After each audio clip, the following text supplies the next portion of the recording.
day and age to read any good news on the newspaper page. And love and tradition of the grand design, some people say, is even harder to find. Well, then there must be some magic clue inside these gentle walls. 'Cause all I see is a tower of dreams, real love bursting out of every scene. Days go by.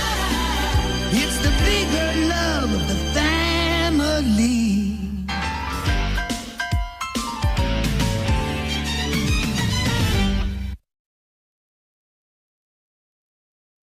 Welcome back to the Hot Mic Podcast.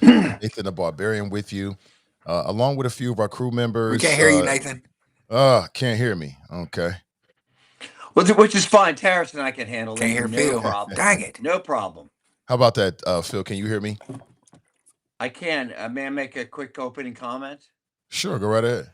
Yeah, I just want to say, Tarris, as a friend, I think we're all glad that you're not in disguise this week. You know, I know you've had some issues with multiple personalities, and we were starting to get a little concerned, thinking maybe some therapy was in order or some kind of intervention or something. So we're just glad to see you kind of back to your old self, if you know what I mean. Say that. I like the costumes. As a matter of fact, Halloween's coming up next week, so I'm hoping we can all dress accordingly. But I'll reach out to you, Phil. We'll have some fun. Looks like Tarris is having some audio issues. That happened last show as well. So he didn't get to hear my kind of insult. That really that bums me out. Dang it, I still can't hear. Yeah, please pass it on to him if you would. Yeah. So what'll probably happen is he'll probably disconnect it and then come back in. Yeah.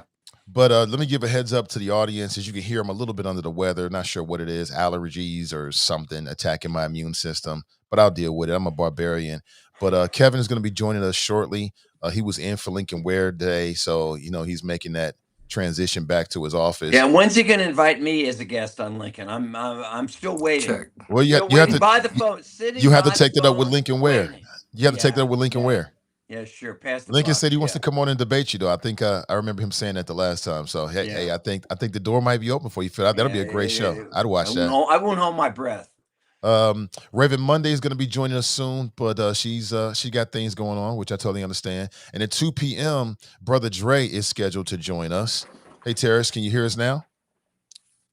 Still having some issues. Hey, I got a chance to meet Tarris over the weekend. It was great. First time I got a chance to meet him face to face. We were over at the Ohio Kings, Phil. Did they start their season already? They just started. Yeah, the first game was on Saturday. By the way, do you know I'm a season ticket holder? Is that right? Great. I am. Yes. Okay. Well, I get a chance to meet you again, guys. About the last time I went to that game, one of their games, I was going to meet you and Kevin, and you both stirred me up. I didn't even realize it. Well, Kevin had to be. No, I think Kevin was out of town. I texted him. I said, "Where are you?" He was like in Denver. Yeah, he was out of the town. Bengals or something. Gee, yeah. I remember that. And I expect being a season ticket holder to be treated with a certain level of respect. And I expect you to be treated with a certain level of respect, being a season ticket holder. But you know what? Well, then let's team up and let's meet sometime soon, maybe the next game, because my son and I. I'm surprised they're starting basketball. That seems kind of early. Well, NBA starts today, so it seems like in line to me. All right, maybe so. I happen to think, while we're on the subject, I think these seasons for both pro basketball and pro hockey way too long. Way too long.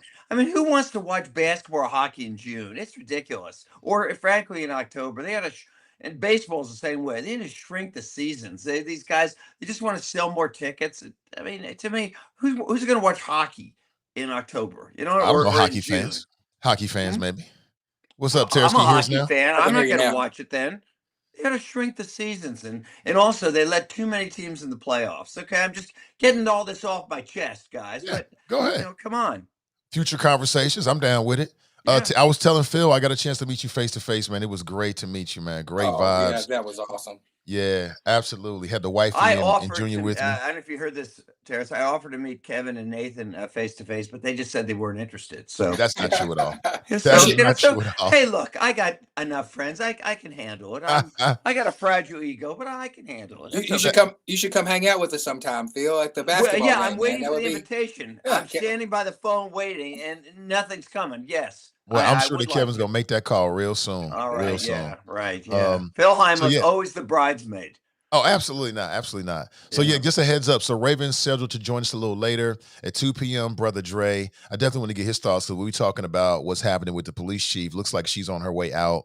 But before we do that, I want to say hello to the audience. Thank you so much for being here. Diane writes, "Good afternoon, peeps. Good to see you." Regina writes, "Good afternoon, everyone. If you're wondering what's up with Nathan's microphone, nothing. It's I don't know what it is. Cincinnati weather." Cruther writes, "Good afternoon, It's not everyone." anything terminal though, Nathan. We hope I just hope because not.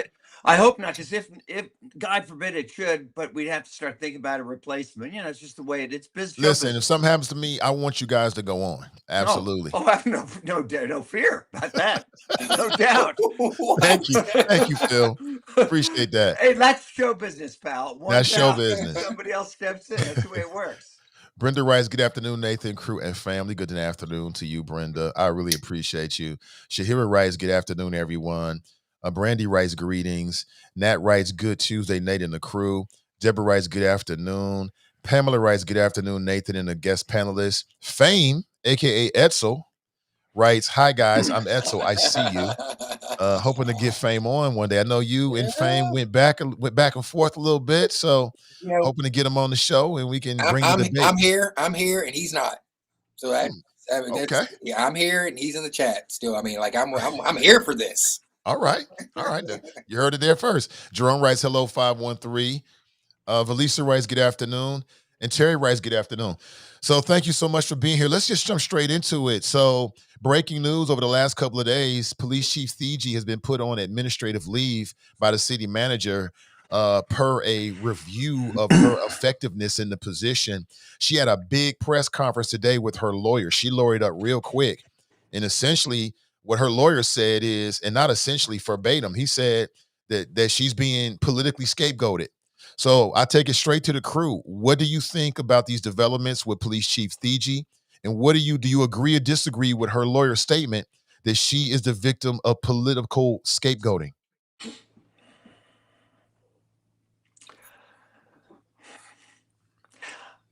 Well, okay. I have no idea what's behind this, and I don't think we should rush to judgment. There's something going on. It's not just the thing about crimes up, and there's something going on here. So we'll have to find out what that is. I will say I do have some personal connection here because I noticed that her lawyer is in the law firm of one of my dearest friends, Chris Finney, his law firm, and my ex-wife, Rebecca, who's been on this show.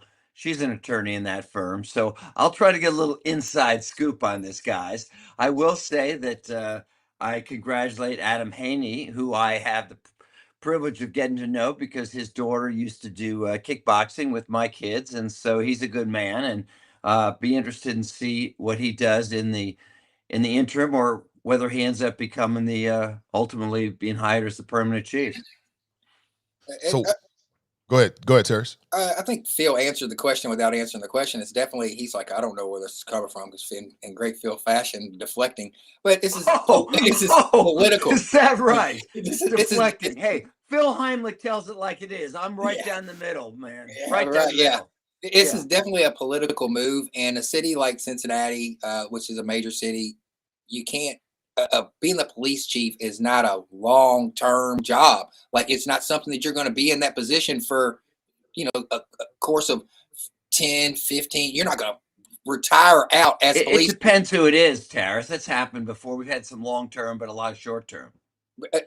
More, I mean, if you average it out, like if you can't, because I would say the city where I live in, or the city like Kenton County, they've had the same sheriff for 30 years. The city that I live in had the same police chief for a lot of years. In a city like Cincinnati, you're going to have more of a turnover. So, I mean, this is expected, especially in a political season like now, in a political climate, and these things that and Kevin keeps saying over and over, and I agree with him 100%. After the brawl, that changed everything. It woke everybody up in this in our community. It woke us up to just how vulnerable we are to how close we are to the National Guard being here and things that could happen if we didn't act the way that we did. So I have to agree and say this is a political season, and she was on the chopping block because of the climate. And if you're a police chief in a city like Cincinnati or a metropolitan area, you're on the chopping block. You're going to be one of the first people to go. So I'm glad that she lawyered up, and hopefully that she'll get paid off and remedied from being a casualty of political warfare. I have just so you're clear, don't even think twice whether she's going to get paid off well. It always happens. They always get that. And if you look at Drake can respond as when he's on, but my recollection is also the police retirement package is very, very sweet. Yeah, Kevin's with us. Hey, what's up, Kevin? Hey, what's up, gentlemen? How are y'all doing? Doing well. Doing well. You including, when you say gentlemen, you including me, Kevin? Absolutely, Phil. You are the first gentleman on this show. I'm waiting for the fire to come. I'm waiting for the fire to come. We're there's a little bit of latency between your audio and video, Kevin. It might catch up here in a second, though. Yeah, I think I might need to move to a different location. I'm not in my normal spot. With that white outfit and the white background, are you in heaven? I mean, the guy in heaven. Look at him. Are any angels around you?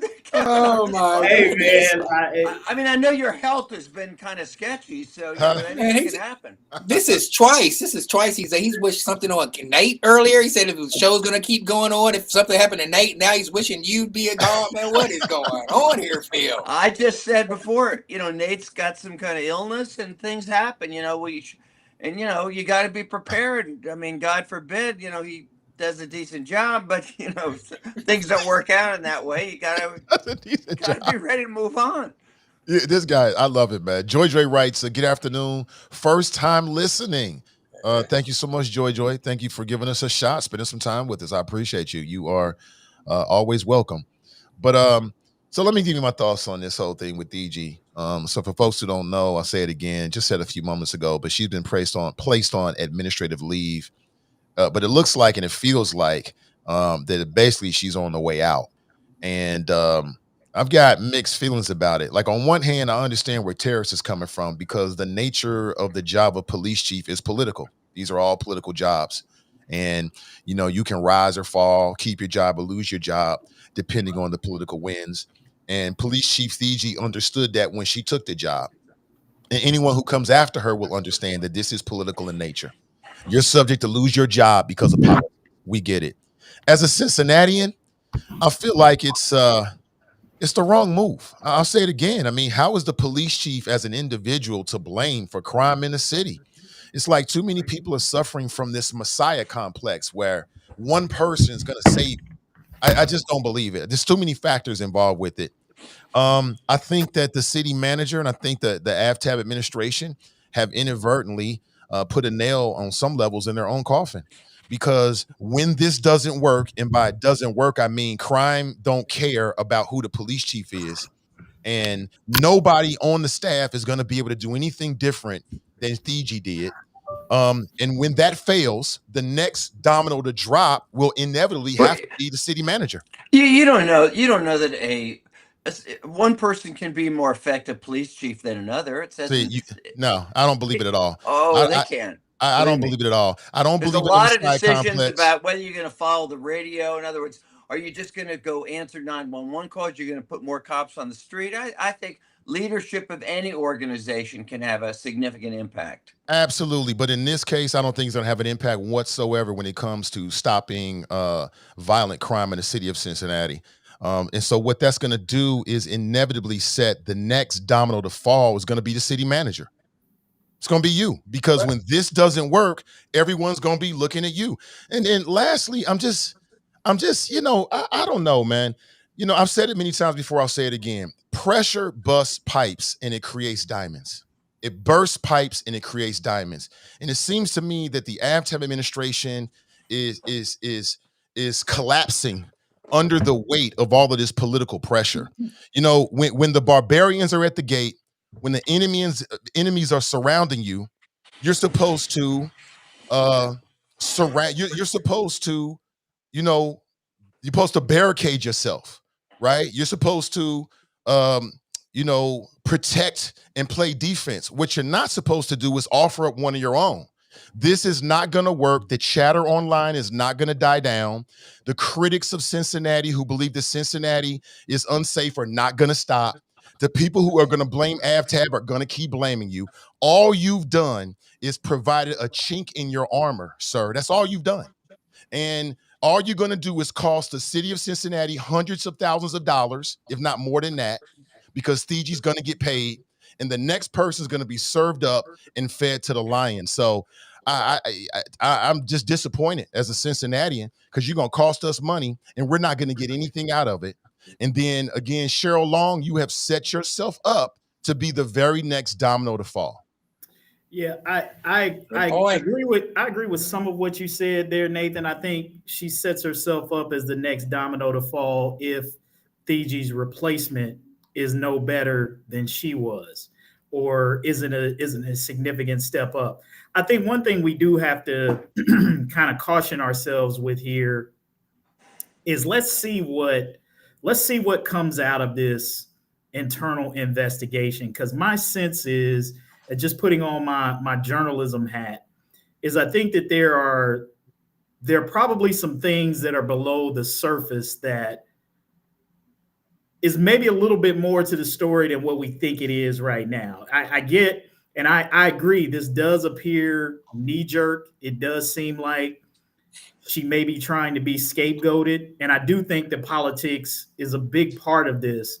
But I also have been around long enough to say, let's wait and see what comes out when they're finally able to talk. Like right now, they're not talking because everybody's lawyered up. She's lawyered up. The city's lawyered up. So you're not going to get the straight dope on why they're getting rid of Thiji. You know, I thought when I read the statement yesterday where they said we're doing this internal investigation into the effectiveness of her leadership skills, I just thought that was a weird way to kind of, and an ambiguous way to kind of state that, which there's room in there. And that just kind of led me to sort of think like, okay, maybe there's some other stuff coming that we don't know, that I'm not saying that that is going to justify getting rid of her. Maybe it will, maybe it won't.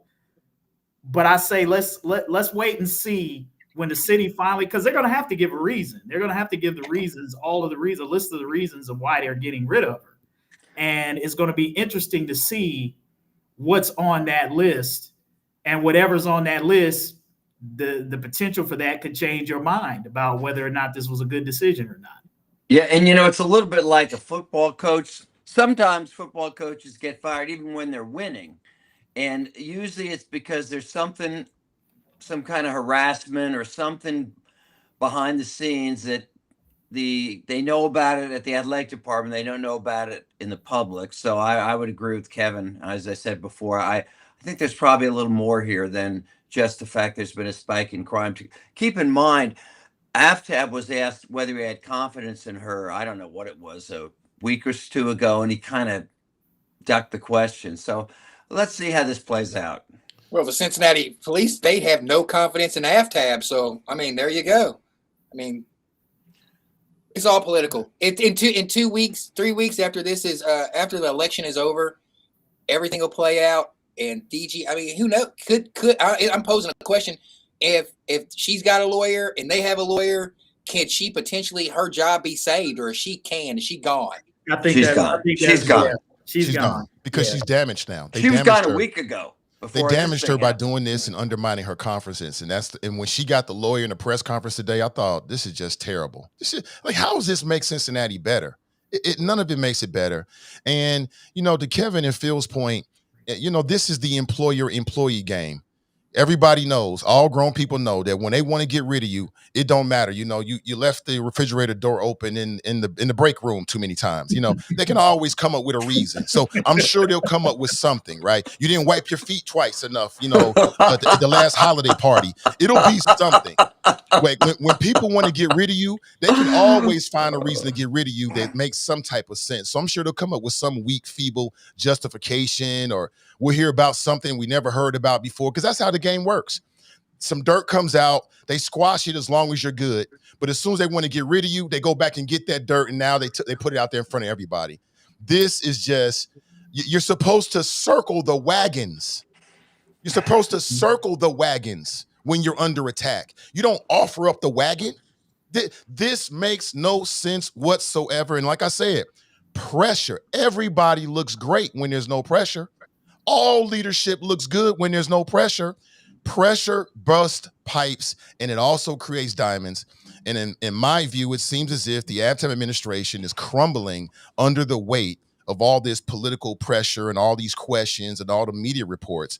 And in my view, you're supposed to double down with your people. If you know you're doing the right things, you double down on that. You protect your flock. You don't just offer them up because you think it's going to help you. How does this help you in any way? All this says is, see, you knew she should have been gone a long time ago. It doesn't help you. Can I pose another question? If the police have no confidence in AFTAB, and they're putting it out there blatantly that they have no confidence in AFTAB, and then Corey Bowman is using it as one of his talking points that he's got the endorsement from the police department. Thiji's, in my opinion, fair game. She's first to get chopped. You know, if she's the head of the police department, there's no better adjustment in crime. It keeps happening. And then plus the police are not playing fair with the mayor's office. So it's just like what's going on nationally. They're like, okay, if you guys aren't, you don't agree with what we're doing and how we're doing it, okay, and we're not getting no confidence in us, we're going to take your top head person out. And then y'all figure it out. Well, yeah, that's why I started by saying that these are political appointments. Like Fiji understood what the game was, and whoever takes her position, that person will understand this is a political appointment. And to a point that Phil made, you may or may not deserve to lose your job when you are in a political appointed seat like that. So, you know, that's how the game goes. They all know it. Same thing with city manager. They all know this. I wasn't exactly saying that. I'm saying, again, what were you saying? Know. I'm saying that she may deserve, for reasons we don't know, to lose her job. Okay. And I'm just saying, again, it reminds me of like I said, last year as a sports team that I happen to follow, and they were doing pretty well, had a pretty good record football, but turns out the coach was engaging in some stuff that was just not acceptable, and he got axed. And so I'm just saying, again, we can see how it plays out. I suspect we're going to find out some things that we don't know now. Oh, I suspect we are too, because that's how the game is played. It's always something. Like I said, she left the refrigerator door open too many times in the break room, so we had to let her go. Or she berated an officer one day. You know, it's always something. We've seen this game 1,000 times. What do you think about this question?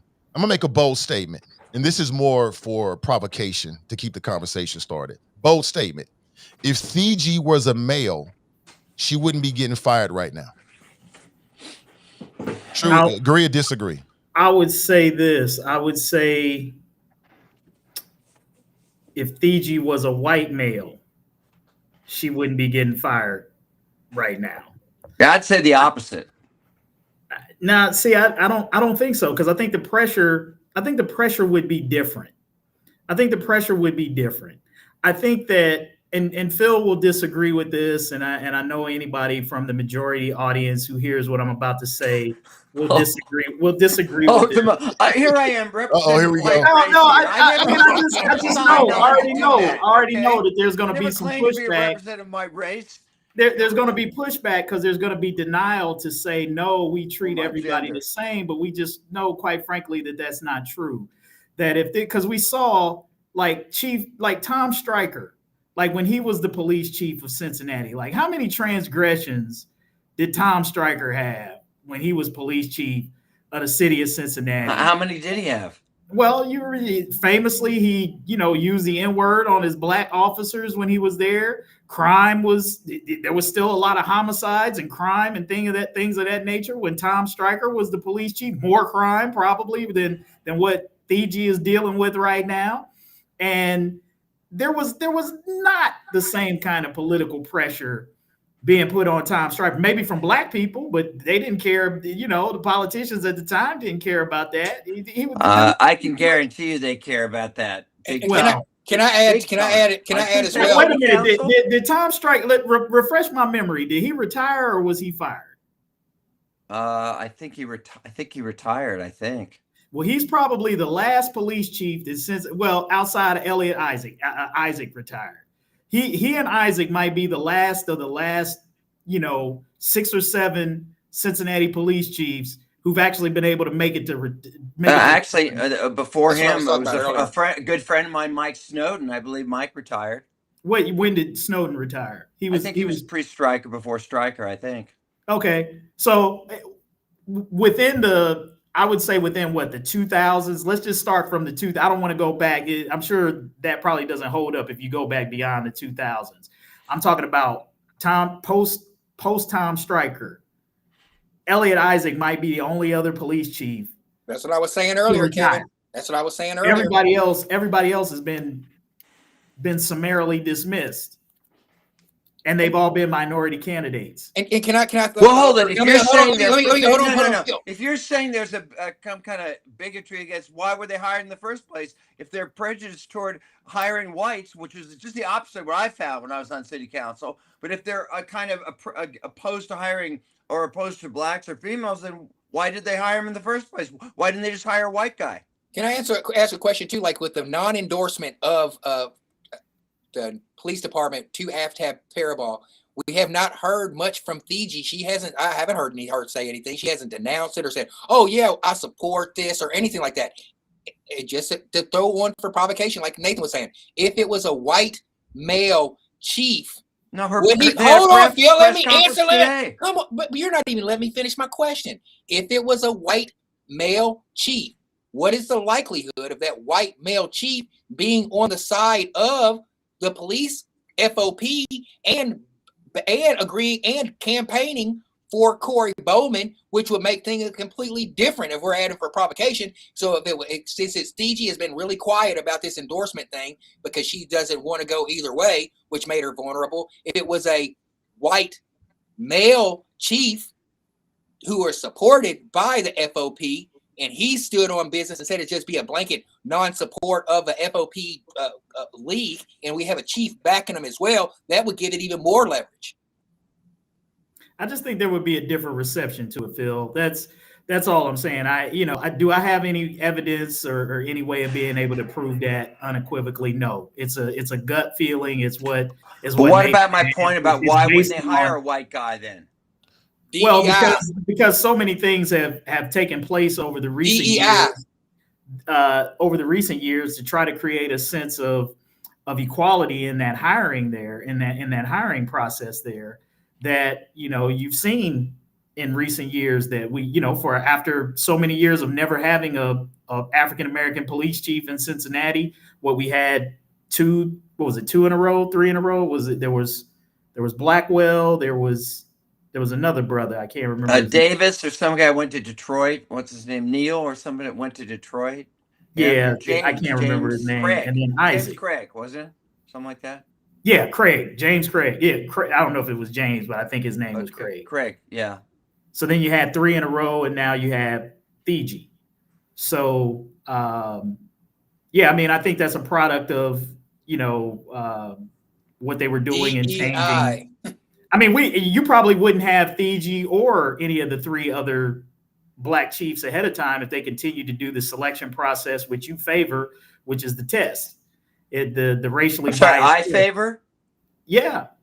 I didn't. I voted for the amendment. Actually, I voted for the amendment when I was on city council that allowed them to go outside of the Cincinnati, police force. So that isn't necessarily true. I pointed out the issues about the test in terms of lower ranks, but I don't necessarily say you hire a police chief just based on a test. Well, no, but I think it's when you make it about issue 5. And I think that Kevin is right about that. If not for issue 5, we would have got the same old types of police chiefs that we've been having. You talking about the one I just talked about that I supported that allowed them to go anywhere in the country? Yeah, if that's what you mean, yeah. Well, I supported that when I was on city council. You supported issue 5, okay. And the FOP didn't like that, actually. Okay. Yeah. However, I would also point out that one of the best leadership books, Good to Great, that I would recommend everybody read, actually points out that within corporations or organizations, generally the better leaders are the ones that do come from within, for whatever that's worth. Yeah, to answer LaDonna's question, and thanks for being here, LaDonna. She writes, is she the first woman chief? To my knowledge, yes, she is. She is. So we've had a police force in Cincinnati for over 100 years, and we got a woman for the first time, and this is how she ends. How long has she been on the job? Anybody know? It's been a couple years, 2 years? Yeah, I think a couple years, two, 3 years, but that's about the average tenure for a larger city police chief is that's what I was saying. And Phil, when I said that before you got on here, I said that, and Phil was like, you don't know what you're talking about. You don't know what you're talking about. That's absolutely true. Now, when you factor in small, what are you saying? I disagree with. What are you saying? What are you talking about? When we first got on there, and I was like, a tenure for someone in a city like Cincinnati is not going to be. They're going to have a long tenure. So this is par for the course when it comes up to serving somebody up. DG she was right there. She was prime. I guess it was like when we're going to do it. It's not if it was going to happen, especially in the political climate where the mayor's not getting endorsed by the FOP. Corey Bowman's get the endorsement by the FOP. Who would be the first person to go? Especially it's like get her gone. I think you've got a weird thing about Corey Bowman. Like you're kind of a bit laser focused. It's always coming up with you, this Corey Bowman thing. For a guy who doesn't really stand a chance, Tarris, you're pretty kind of focused on that, I have to say. Yeah, I still wonder, if you're a Cincinnati voter, I'll just put it to you. I mean, just ask yourself. I mean, if she were a male, speaking of Fiji, would she have been given a longer runway, and would people have perceived her differently? Because women in leadership are perceived completely differently than men, and it's completely unfair. And I'll say it again, I fear that the city manager has now started this thing where it's kind of like we can fire leaders our way out of the crime. And the next leader is you, sis, because nobody else. You just got rid of the police chief. So if crime doesn't go down, which it is not, the next person logically to lose their job will have to be the city manager. By the way other people think about it. In my opinion, they should have circled the wagons, doubled down on best practices, doubled down on what you know to do the right thing, protect your people, and steer your way through the storm. That's what I think they should have done. But I just do podcasts, so I'm not in leadership. Yeah, no, I mean, I think you raise a a great point. If you are Cheryl Long, and I'm sure she's not oblivious to this or living in any kind of fantasy land to recognize that she's not in the crosshairs. I mean, I think you've heard, plenty of people talk about issues that they have with her and the way that she does her job. And I think the thing that would make me a little bit, if I'm her, the thing that would make me a little bit concerned is how it appears how quickly the mayor sort of pivoted on Thigi. And I brought this up a couple of times, like 2 or 3 months ago, she had his total support. A couple of days ago, he wasn't answering questions. Now yesterday, he supports the city manager's decision to put her on leave. So that says to me, if I'm Cheryl Long, I'm like, well, hey man, look, if no offense to the mayor, but if you change up on Thigi like that, what's to say if the political pressure on me don't get too high that he won't change up to me on that? It won't change up on me like that. So that's the thing about the politics is who can you trust, who can you not trust, and you just got to watch how people pivot and how they move, and that's how I would be thinking. I'm thinking like, man, she was good just 2 months ago, and now and to Nathan's point, because one of the things I think, Nathan, you said something that was actually a very good take, and I often say a bunch of things can be true at the same time. Like as things come out about the police chief and why they're getting rid of her. There could be some things that she did in the past that raised eyebrows, that made somebody say, "Ooh, I ain't really feeling that. I'm not liking that." And she might have even been told or confronted about it. But like you said, because when the waters is calm, you kind of overlook, you kind of let a few things slide. You're like, you know what? I didn't really like that, but things, ain't rocking the boat right now. I'm gonna kick it to the side. But then when the waters get rough, those things that you kind of overlooked a few months ago become magnified now, especially under the political pressure. So, because I kind of seen that, if you remember when Harry Black and John Cranley fell out, it was kind of like that, because all of a sudden John Cranley came out with this dossier of offenses that Harry Black had. Harry Black did the same thing. He was like, "Hey, if you want to blow this thing up, Mr. Mayor, I got some dirty laundry on you too. I'll reveal it." So they was threatening, mutually assured destruction, the nuclear option for both of them, right? And it's like, and you're looking at this and you're saying like, man, y'all got all this dirt on each other, and this been going on for a minute, right? Like, but it was unsaid behind the scenes until they wasn't getting along anymore, and now suddenly, how bad of a city manager he was, all of this stuff that he was doing, hanging out at the club or whatever it was they said he was doing on trips. I mean, all of it started to come out in a messy divorce. And so that could be, to your point, Nathan, I think that could be what we're seeing now, is a lot of stuff that was known about or maybe even overlooked, or, hey, we just not going to deal with that right now. Now, in this political environment, is going to start coming out. Yeah, and this leadership through headline style is just not going to work. I mean, the people that lose are going to be the citizens. So there's a shooting on the square, and oh, by the way, that individual's now turned himself in. Now he's got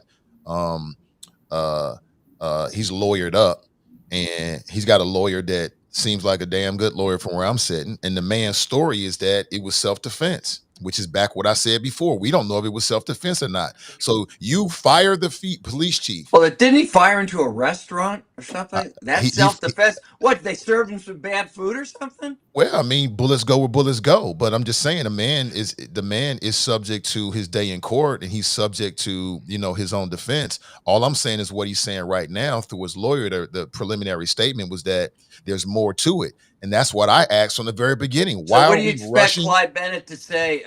Oh, he's guilty as hell. Send him away? I expect for all citizens. You're right about that, Phil. I expect for all citizens to be proven innocent. They're innocent or proven guilty. But the point remains is we don't know. So since we don't know, why is the mayor and the city manager rushing to get rid of the police chief about a situation that we don't know anything about yet? And here is the photograph of the person who's now the interim, Chief Adam Henney. He's named the interim, and I don't know if he'll become the next chief, but whoever becomes the next chief, is in somewhat of a pickle, because I stand by what I said. No one man or woman is going to stop crime in Cincinnati. It is impossible. To think that can happen is to have this John Wayne-like so you're saying policy complex. Has nothing to do with reducing crime, city policy, nothing to do with I'm saying that, and I'll reiterate what I just said. No one man or woman. But a leader is the one who puts the policy in place. So if you're saying that, so you're what saying policy? There's nothing we can do. Nothing about crime we can do because policy doesn't matter. If you say he doesn't matter, leader doesn't matter, you're saying the policy doesn't matter. And I didn't say policy. You're putting words in my mouth. I never said policy. Care if it's a football team or any kind of organization. I hate the football team analogy, sir. But I'll say it again just for people who might not understand what I'm saying. No one man or woman, no one person, whether it's the police chief or the assistant, is going to change and stop crime in Cincinnati. It is impossible, because if it was possible, it would have already been done. We're acting like Fiji wasn't trying. Yeah, you're saying the leadership doesn't mean anything. Look at the president of the United States. Well, we're talking about Cincinnati. I think that's a whole different situation. I'm not so sure. We're talking organizations and leadership is what we're talking about. I think we're talking about a police chief. So I want to be very specific here, because the dynamics surrounding the president is completely different than the police chief. No one man or woman in that position of police chief is going to stop crime in Cincinnati. Because if it was possible, can they reduce, or could they act in a way that could increase? If it was possible, it would have already been done. And everybody here that lives in Cincinnati is old enough to have lived through the tenures of various police chiefs, and it's never happened. It's never happened because there's so many other factors that they have no control of. And even if it is reduced, like Iris Rowley has reduced crime on Fountain Square by 57%. Here we go again. It's in the chat. She's reduced, but there's isolated incidents like this one that happened at Fountain Square. You can't, like Nathan said, you can't stop it completely all the time, but you can reduce it. You can put measures in place to reduce it, but you're never going to just stop it. Lawless people are going to be lawless people. Exactly. It's in their nature to do that stuff. Whether a police officer's right in your face. We're not talking about stop. We're talking about reducing or increasing. Not stopping. Crime has already been reduced. It's been reduced. It's in the chat. Iris Rowley and her program has reduced crime on Fountain Square by 50% This isolated incident happened, and what are we concentrated on? Yeah, I think I hear what everybody is trying to say, and I agree with Nathan's overall premise that one person alone is not the solution, the entirety of the solution. But I do think what Phil is trying to say is that someone who has, like, some people are better strategists than others, right? There are some people who know how to handle budgets better, how to deploy resources better, how to do all of those different things. And if that sort of thing is coming from the top down, then a change in leadership, someone who is better at strategy, using resources, who is more aligned with doing things related to community-oriented policing that might help, all of those things make a difference. Now, is that going to bring crime to zero? No. Could we potentially see reductions in crime? Maybe. But to Nathan's point, we were already seeing reductions in crime under Chief Thigi. And so this has been my statement about her in terms of evaluating the overall body of work.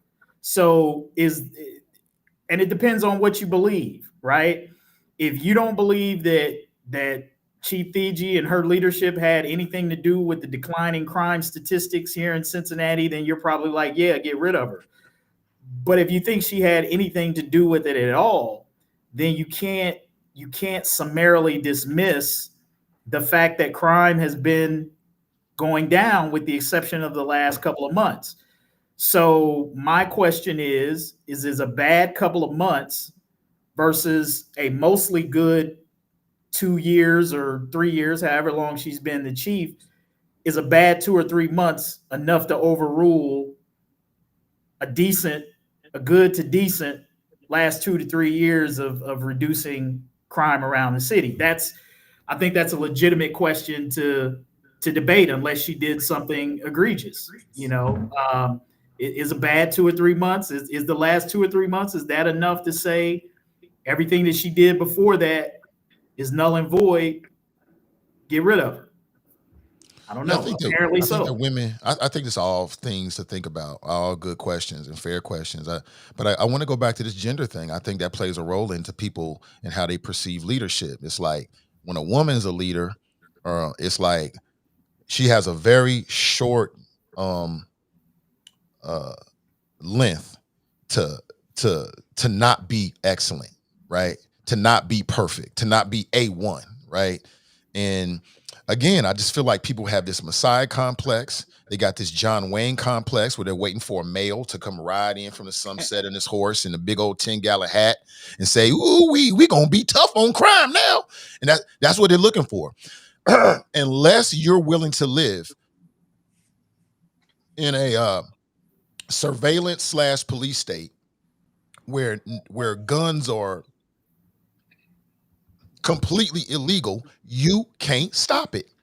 You got to make up your choice. Do you want to live in a surveillance police state or not? If you say, yeah, cool, that'll stop it. But now you're just giving up freedoms. You're giving up one type of crime for another type of crime, right? Crimes committed by individuals versus crimes committed to you by your government. So you got to make your choice. And people got to be very careful when you start talking about crime, because that's not too far away from where we are right now. Every time you go downtown, there's SWAT, there are drones, there's There's cameras everywhere. Do you really want to live like that? Because there's shootings from time to time, which are terrible. But it goes back to what Charlie Kirk said, and he was right. It's like, unless you're willing to completely outlaw guns, then from time to time when you see shootings, that's a part of freedom. And he was right about that. And that just comes with it. So make up your mind, Cincinnati. Do you want to live in a surveillance police state? Because if we go that route, yeah, they can stop it. If you make all guns illegal, yeah, they can stop it. But do you really want to live like that? And if you say, yeah, okay, great. You know, maybe that's where we're headed. Maybe that's where we need to go. Yeah. If there's one thing that is true, Nathan, I think, and we've seen it, sort of post 9/11, that if you scare people enough, and if they feel like their safety is in jeopardy, they'll give up. They'll give up some of their freedoms to feel secure, and that's a danger. I'm not saying that we're anywhere near that state in Cincinnati. But you'll see when people get afraid, when they get scared, they'll be okay with SWAT on Fountain Square. They're okay with drones flying overhead because in their mind they think, hey, I'm not doing anything criminal, so they're not going to be, SWAT's not going to bother me down on the square because I'm not doing anything criminal. Let them be down there to get the criminals. Let the drones survey and see what the drug dealers or these other people who hanging out in the corners that we can't get to. I don't mind you spying on them, because those are the people that we need to catch.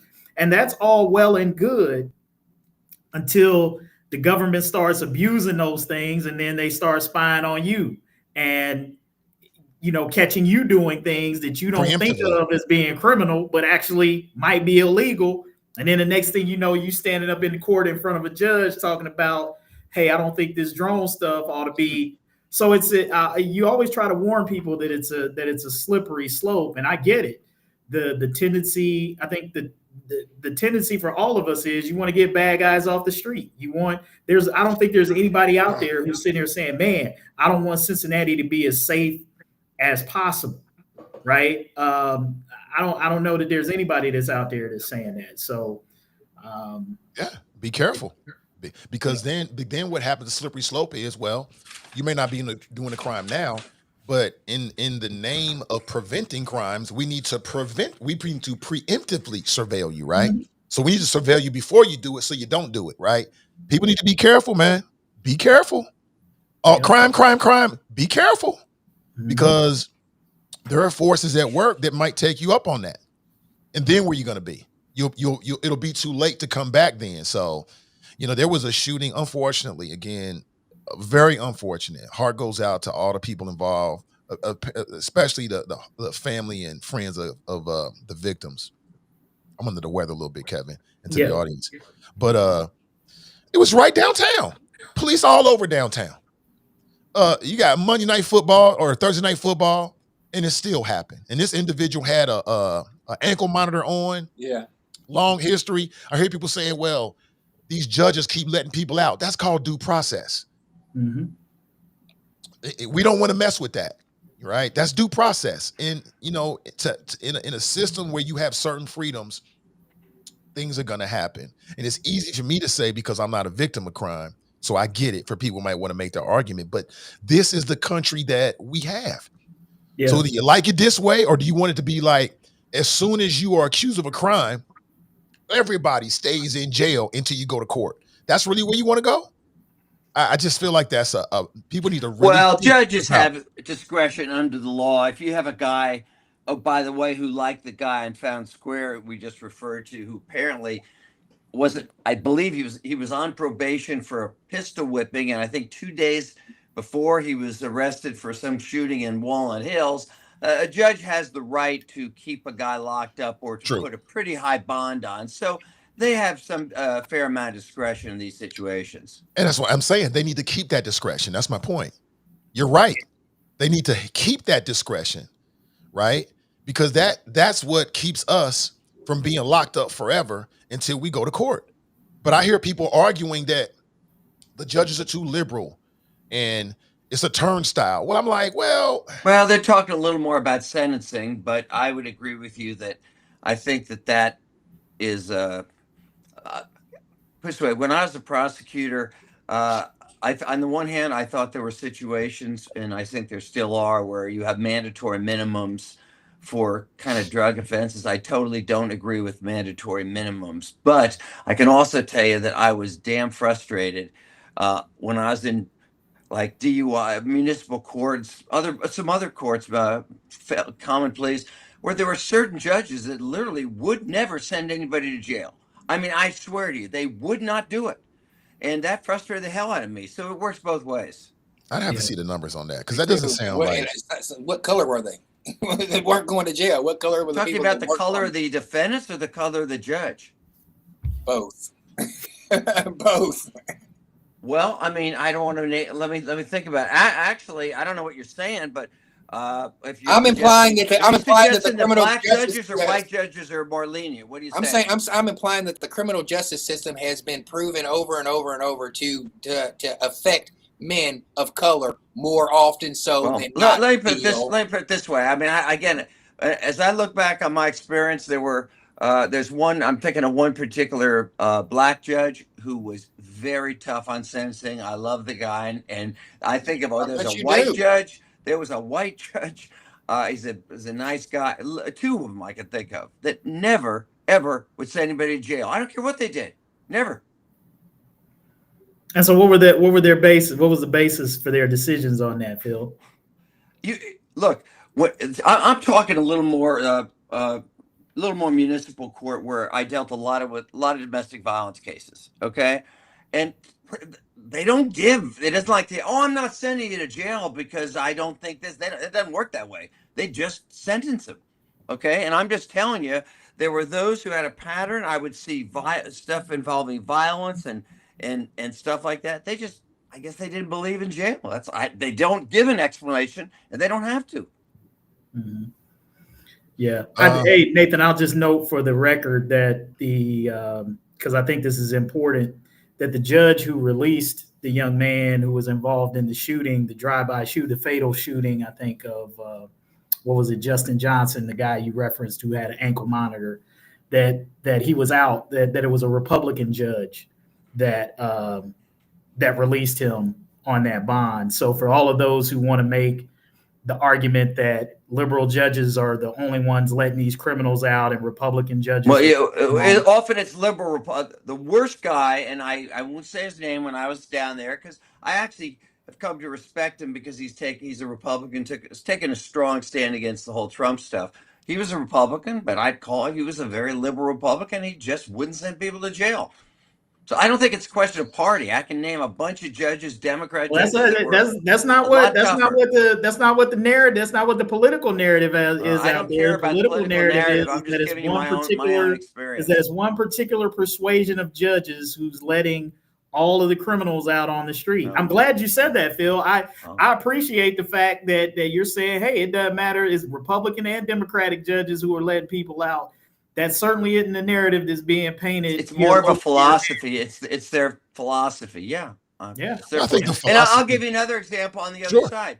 I mean, I remember seeing this really bothered me. Drug cases. Some high school kid gets caught with a couple tabs of LSD, or he sold it at a Grateful Dead concert or something. They're sending the guy on a mandatory minimum to prison for 3 or 4 years. I mean, come on. Have a little compassion. Have a sense of justice. Justice can mean a longer sentence, but also can show some degree of mercy, that you have somebody who did maybe something kind of stupid, but come on, first term offender, you're going to send them away on a mandatory minimum? Totally disagree with that.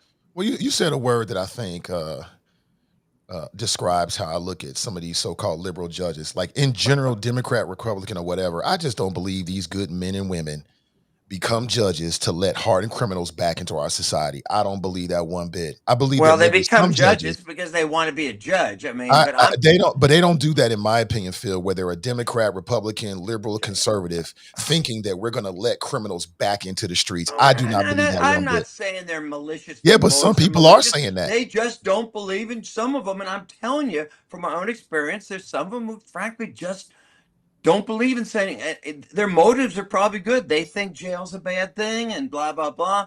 Well, and they don't you send said the people to word. jail. You said the word mercy. I think there may be some judges that have maybe a high degree again, of the it's sense all of mercy. relative. It's all relative. And Yeah, you it's know what? all relative to the cases. Phil, are Yeah, you but talking about I think that's what's at play here. Yeah, it is Go ahead, relative Tarris. to the cases. Phil, and the are you facts. talking about? Are you talking about non-violent? Because I've heard you say municipal. Are these like not like? I'm thinking the ones I'm thinking of are, I mean, particularly I saw domestic violence cases where there were clearly violent acts, and there's some judges who did not like to send people to jail. My attitude was I was relatively sympathetic about, as I said, about drug cases, and that gets to my whole opinion about the drug laws and the failure of the drug war and everything else.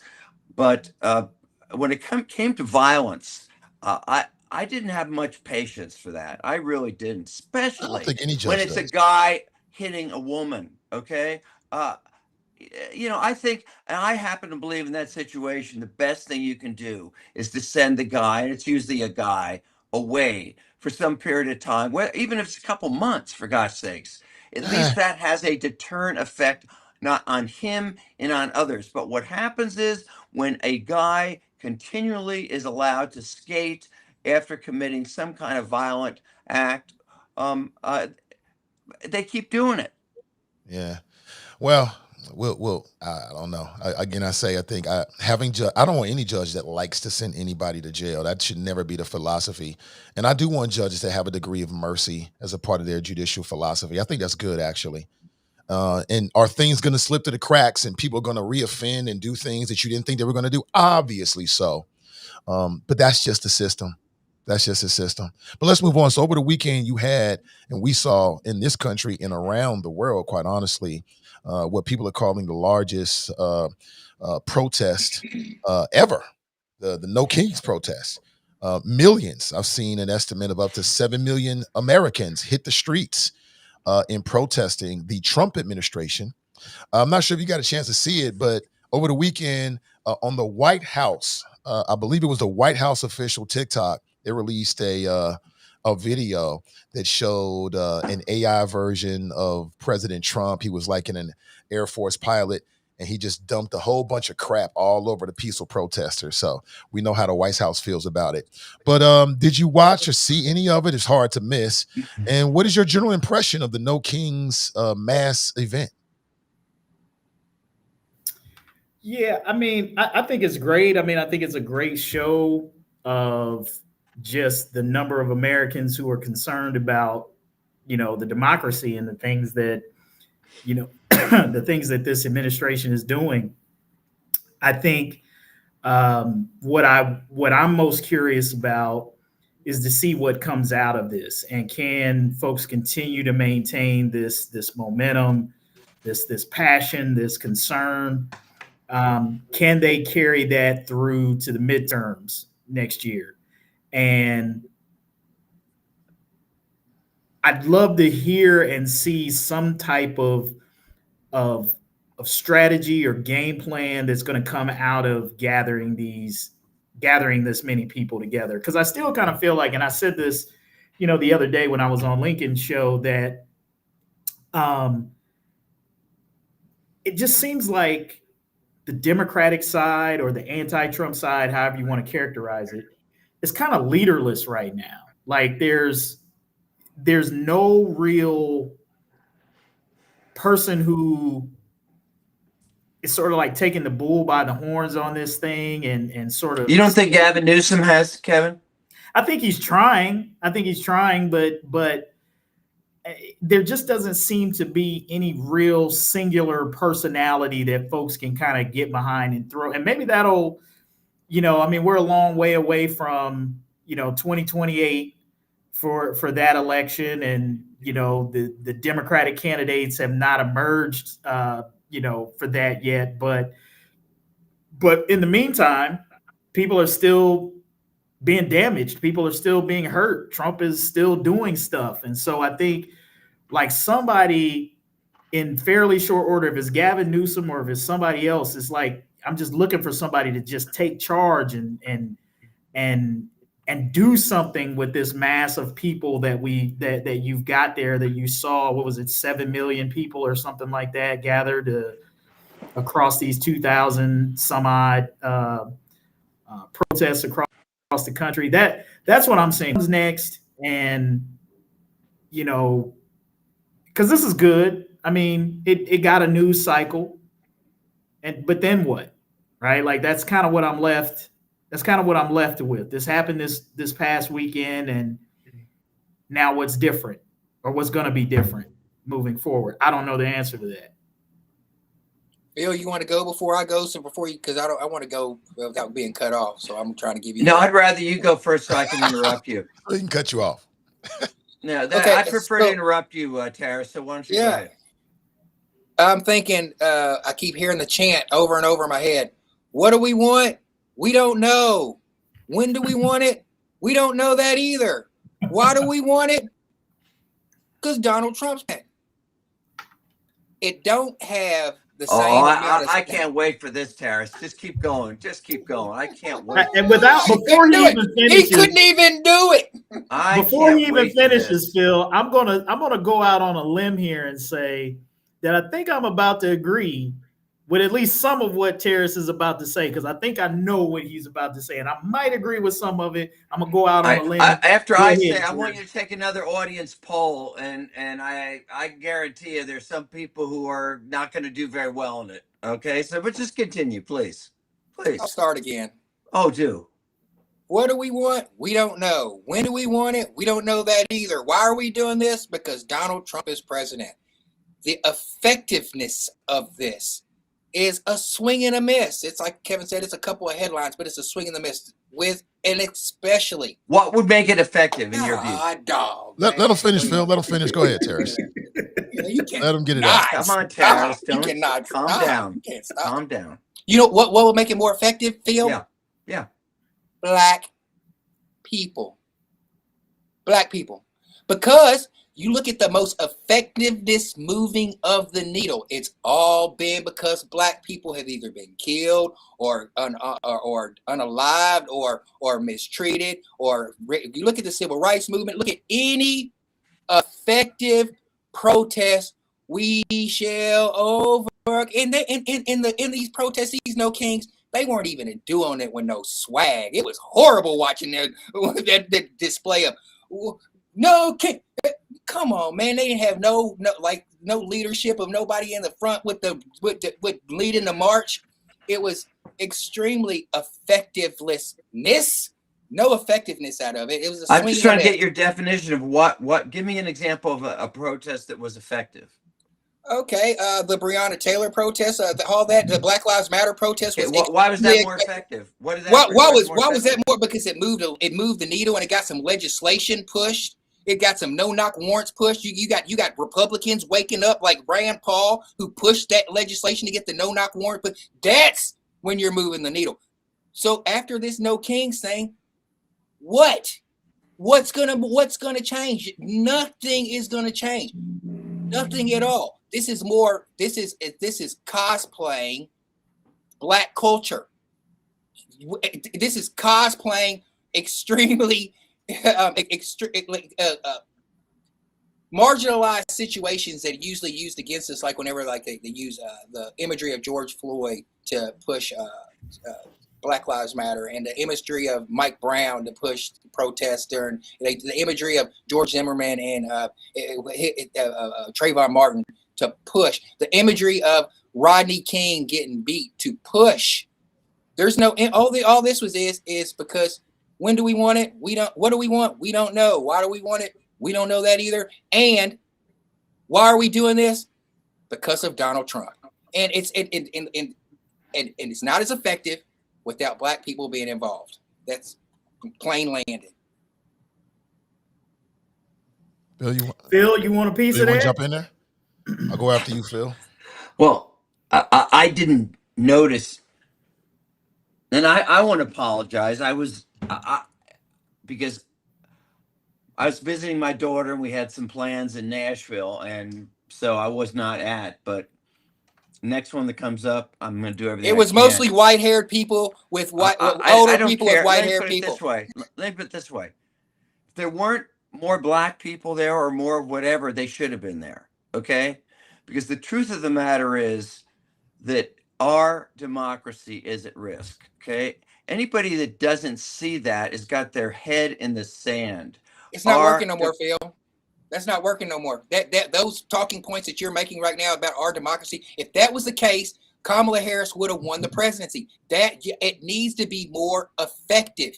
That's not working no more. Our democracy, because the counterpoint to that is, if our democracy is so much at risk, how come you guys put Kamala Harris up without any votes? There's got to be talking points that can be unrefuted. Are you saying our democracy isn't at risk, or it's not being expressed properly? There's people out there who wish Donald Trump could be president again, and there's people who get in echo chambers. I don't understand your point. Are you saying our democracy? Yes or no? Do you believe our democracy is at risk now? Yes or no? No. Okay, so your point about you're saying, well, but it's not being effectively expressed. That's really irrelevant then, because you and I have a basic disagreement about whether he is undermining our democracy. It has nothing to do with talking points. It has to do with you and I having different beliefs about that. In 3 years from now, Donald Trump will not be president. The Congress is still going to go on. We'll have a different president after that. So this is nothing at all but talking points. Our democracy is not in jeopardy. We still got balances and weights and balances in the three branches of government. You got maybe not so much right now, but the pendulum will always swing back. Yeah, Phil, let me. Here's kind of what I think. Where I think Tarris has somewhat of a point. The democracy is at threat. Yes, that's going to work with your traditional Democrats, the same ones. Let me finish, Phil. The same ones who were going to vote for Kamala Harris and Joe Biden, no matter what. And to Tarris's point, I know you don't believe in this, but there probably more likely than not is going to be an election in 2028. And it probably more than likely is not going to be Donald Trump who's going to be involved in that election. And I think one of the things the Democrats have to do is there are a lot of people who showed up at this No Kings rally who are not a part of that necessarily that threat to democracy crowd, but who are disgruntled with Donald Trump because he hasn't delivered on the things that he said. I think he has delivered on everything he said. No, he hasn't delivered on lowering prices, people's kitchen table issues that they really care about that make their lives better. Getting rid of DEI ain't made the life no better for none of his followers. Yeah, what's the point? What is your point? A Donald Trump supporter who got a job or the price of milk is gone down in your household because he got rid of DEI. I understand your point. Tarris, let's be clear. My point is. Let me ask a quick question. No, let me finish my point. You can have the floor. Democracy is not at risk, or is it's not being described or expressed? It's been described, Phil. It's been described to death by the Democrats. What I'm saying to you is that plays with some people, but it clearly didn't play with enough Americans that they didn't want to vote for Donald Trump. But that's not those who are getting off the Trump train now. Those who are Tarris is saying it's not at risk. If I can finish my goddamn point without Phil interrupting muting. That's how I feel. Maybe you would understand my point if I could actually finish it. I know your point. My point is that there are a lot of people who are getting off the Trump train not because they're buying into this threat to democracy thing. They're buying into it because they thought Trump was going to make their lives better. I agree. But do you believe there is a threat to democracy? That's what Democrats need to be talking about. Can I answer the question? Let me answer your question. You guys are talking in terms of how something is politically expressed. I am asking this question. Let me answer it. Okay. No. Tarris, you're an answer. Tarris doesn't believe Donald Trump is undermining our democracy. So I'm not interested in who better can express it. Let me answer. You, Kevin, correct if I'm wrong, Kevin. I think you agree with me that he is undermining democracy. You're talking about, they're not doing it in an effective enough way. Tarris, and I want to give Tarris a chance to confirm, he doesn't believe our democracy is under threat now. Am I correct? To answer your question, I live in reality that in 2028, November 2028, we are going to elect a new president, and it's not going to be Donald Trump. I've said this on this program, I wish Donald Trump could go for one more term, just one more term. I wish that he could go for one more term, personally, me. And there's lots of people out there that believe, that wish. Absolutely. That wish the same thing. But the reality of things is that that's not going to happen. The reality of things is that there's going to be a new president after 2028. You hope. Just to be clear, I just want to make sure I just want to be real clear about this, Tarris. Your belief, regardless of the politics, you don't believe our democracy is currently being threatened by Donald Trump. Yes or no? No. Good. I believe At that least Donald we Trump. know what your disagreement is. I believe Donald Trump is doing exactly what Donald Trump is going to do when he's president, and he has the Senate, and he has the House. He's doing what Donald Trump is going to do. He's not going to always have that power. The Republicans are not going to always have that power. And as Democrats, I would be positioning myself to see what's going to happen after those facts. You're talking politics. I just want to clarify because not all the policies that they're doing right now is bad. Tarris doesn't believe, forget whether Trump runs again or not. Tarris, this is our fundamental disagreement. Tarris doesn't believe that right now our democracy is at risk because of Donald Trump's actions, and I believe the opposite. And if you guys want to have an argument on that basis, I'm happy to make the argument. Okay, well, but that's the point. It's just a difference of opinion. Yeah, just a difference of opinion. I'm leaning more toward Phil on this one, but there was a point that both Tarris and Kevin made that I'm just trying to make sense of it. So, the first No Kings protest was in June of this year. Mm-hmm. So when I hear you guys talking about, well, if people thought that Donald Trump was going to be a king, why they vote for him? The No Kings protest is a response to what they see since Donald Trump has been elected. Who's backing this No Kings? 7 million people, the 7 million people, or wherever it was, 6 million, 5 million people that here's what we have no way of knowing. Let me finish though. So when you make the argument in response to Phil that it doesn't make any sense because Kamala got elected, one has nothing to do with the other. The first No Kings protest was in this year in June. So this is a response to what people have been saying this year since Trump has been elected. But there's also a lot of people that don't give a shit about democracy, okay? Even if they'd elect him today, and maybe they would, that doesn't change the issue that he is threatening our freedoms. There are a lot of people that actually prefer a strong man or a dictator. They think they do anyway. The point is it right or wrong? That's your echo chamber, Phil, because there's a lot of people that don't believe that our freedoms are being affected. I believe our freedoms were being affected when our borders were open and undocumented people were just flooding in here. That's some people. It's just a difference in ideologies and opinions. I'm not saying that you're wrong. I'm not saying that you're wrong in the way that you believe, and I'm not saying that I'm wrong in the way that I believe. I'm saying it's just a difference of opinion. Two things can be right at the same time. It's all anecdotal. Either the world is round or it's flat. So how it matters. If there's enough flat Earth people, you vote out the people who, and eventually the even flow and the pendulum bends back. That doesn't mean. Listen, if a whole lot of flat earthers take control, that still doesn't mean that the earth is flat. It's still round. Yeah, talk to the German people about during kind of the 1930s and 40s. All I know is that there's a lot of Republicans, there's a lot of people who were previously in government, there's a lot of academics who are all saying and echoing what Phil is saying. But there's a lot of people who are preparing for life after Donald Trump, and I hope that you guys get unstuck off Donald Trump long enough to get a candidate that can compete with who the Republicans are going to put out there. Because Donald Trump will not be the candidate, and the more you guys are like no kings, and focusing on Donald Trump, you guys are 2 or 3 or 4 steps behind. He may not be the candidate. I hope he will. I wish he could be. Right, that makes no sense. So look, you just undermined your own argument. So on one hand, you say democracy is not a threat, and then you're wishing for an undemocratic outcome.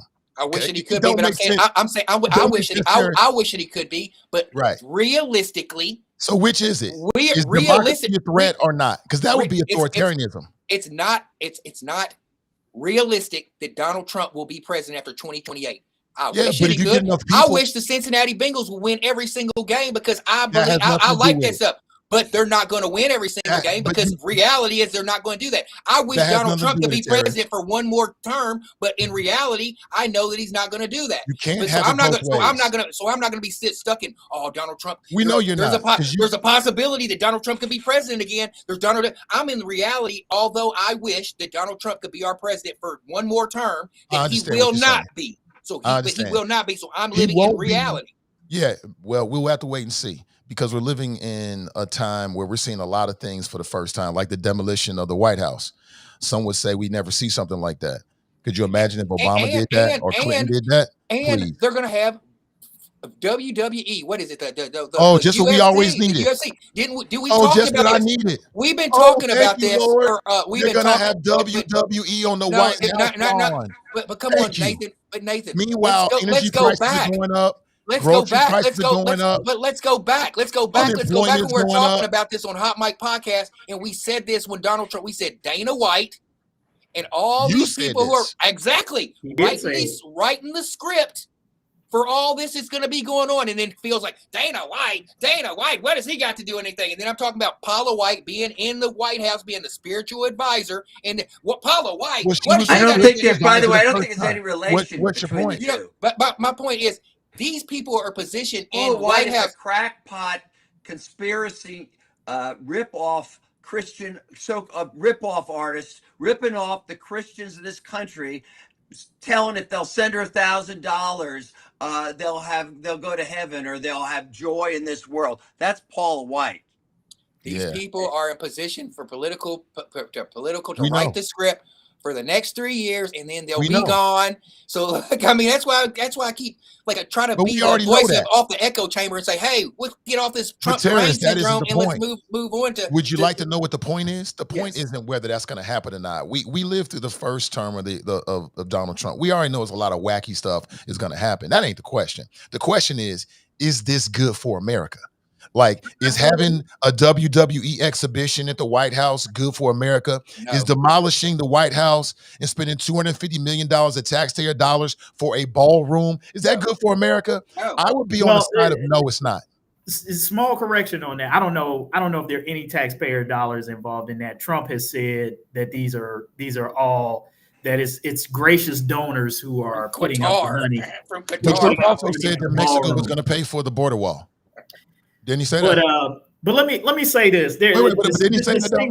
Let me just distinguish a minute because y'all was chopping it up. Kevin, didn't Trump also say that Mexico was going to pay for the border wall? He did. He says a lot of things that are not. Did Mexico pay for the border wall? Not true. Did Mexico pay for the border wall? Huh? Did Mexico pay for the border wall? No, but we knew that was. I'm just saying and they'll give you some convoluted answer about some way or another. Yeah, I know they will. To try to justify it, to say that what he said was true, that somehow Mexico is paying for it. But I think to differentiate what Tarris is saying from the point that I was trying to make is, and you would really have no way of knowing this unless you just kind of canvassed everybody who was there at these No Kings rallies, right? To determine, are these people who were already under the tent, or are these new people who are joining the movement? And if they have joined the movement, have they joined it because they're concerned about Trump being a threat to democracy? Or are they concerned about it because they haven't seen their lives improved in any discernible way under Trump? Or are they immigrants who didn't believe the hype that he was coming for them, and now that they are? I think it matters. I don't think it matters at all. It does. It absolutely matters. I don't think it really matters. Because it absolutely matters. And if you don't think that it matters, then tell me why it matters.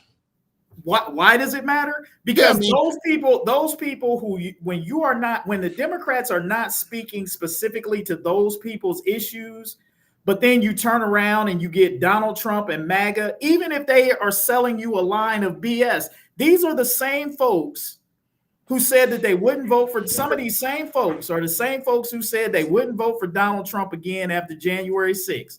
And when they got in the voting booth, guess what they did? They voted for Donald Trump again after January 6th. I'm not sure what your point is. I'm just telling you, and this is the fault, Nathan. I agree with Tarris on this because this is the fault of liberal-minded people and what Democrats refuse to accept because you don't want to. Oh, you way off course now, buddy. But go right ahead.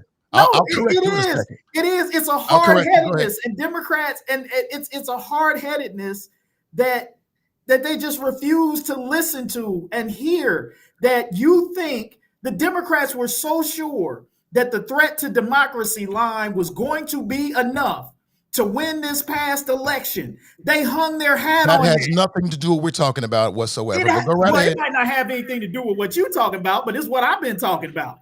I thought we were talking about the No Kings protest. And then are we talking about what comes out of? Let me get a clarification here. Out of the No Kings protest. Let me get a clarification here. Are we talking about the No Kings protest? When we were talking about the No Kings let me hear from Kevin real quick. Tarris, just please, I appreciate it. Sorry. I thought we were talking about the No Kings protest. We are, but okay, the No Kings protest. Wait, Nathan, in my comment about the No Kings protest, what did I say? I said I'm curious to see about what is going to happen next. I don't like that comment. If we want to just talk about the feel good, hell, what good does it do to just talk about 7 million people showing up? I didn't really like that's a moment. They had a moment. So what? We had a moment 6 months ago. And what did Donald Trump do in the 6 months between the first No Kings protest and this protest? He did a whole lot of stuff that No Kings protest back in June or whenever it was had no effect or impact on what Donald Trump did in between this one and that one. So you're talking to the wrong guy if you want me to just be happy about some demonstration. No, I want you to say what you got to say. But if we're talking about No Kings, I'll say this again. The first No Kings protest was in June of this year. So clearly this was a response to what they see from the second Trump administration term. Going back to what happened last year is nothing more than a way to muddy the waters, to not properly validate what we see in front of us right now. And I don't really care, I think you made the statement, and it's not just you, I've heard other people make this statement like, so No Kings, yeah, okay, it's 7 million people out there. What are we going to do next? That's the wrong way to look at it. It's dismissive. It's dismissive dressed up as pragmatism, right? The first thing we need to do is to fully look at and sit in this moment to really listen to what people are actually saying rather than dismiss them and get on to the next thing. Let's really sit with this moment and really understand the magnitude of what just happened, to really fully understand what people are actually saying rather than trying to pick it apart and who are these voters and is it immigrants? That's all a way of denying, dismissing what we just saw. And what we just saw is history. It's history. The people have spoken. So rather than asking what comes next, we should be fully legitimizing and recognizing that the people have spoken, listen to their voice, and we should be asking ourselves individually, what are we going to do next to join what we just saw, rather than dismissing it? Again, I'll stand on this point that until the Democratic leadership gets some sort, first of all, you got to have some leadership or some position that's going to listen to the voices. And here's why I'm not excited. Here's why I'm not. Here's again, I'm not dismissing it, but the reality is we've seen this types of thing before. We saw with Occupy. Yeah, like the March on Washington. So we're gonna really compare No Kings with the March on Washington. Yes, we are. Okay, all right. Y'all go ahead and do that. Y'all go ahead and put that in the same category. What's the difference, Kevin? I'll let y'all go ahead and do that. Tell me what the difference is between the March on Washington, the fact that you think one is more legitimate than the other, and that's my point. Well, yes, I do think one your is comments are You want me to tell you all of the differences between the March on Washington? I'll tell you the one difference. What you saw with the No Kings, because you're making my point. You're making my point 100%. Yeah, but we don't know what's going to happen. I'm 100% ready to do that comparison and tell you why No Kings is nowhere near close to what you want to talk. And first of all, I'm offended. I'll take that challenge. Offended. I'll take that. You even want to put those two things. You talk to me about bad analogies and bad comparisons. Yes, you can do that. That's a horrible fake outrage. Yes, you can do that. So we are 2 days after the largest mass movement of people we've ever seen. So you tell me, what's the difference between what we just saw 2 days after the No Kings March and what's the difference? A game plan. And what's the difference? A game plan. Can I get it out before you tell me? Leadership, game plan, a movement. I just told you. I just gave you 3 things. Leadership, I know I'm wrong, but can I finish the whole question first? And that way, tell me. So I just told you, Nathan. Leadership, I can't even hear you because I'm still trying to get my question. Tell me where those 3 things came out of No Kings. Can I finish my question? Game plan, and a movement. Can I finish my question? So we are 2 days after the No Kings movement. 7 million people hit the street in 2,500 cities, even across the world. So tell me what's the difference between where we are now and where we were 2 days after the famous March on Washington. 2 days now.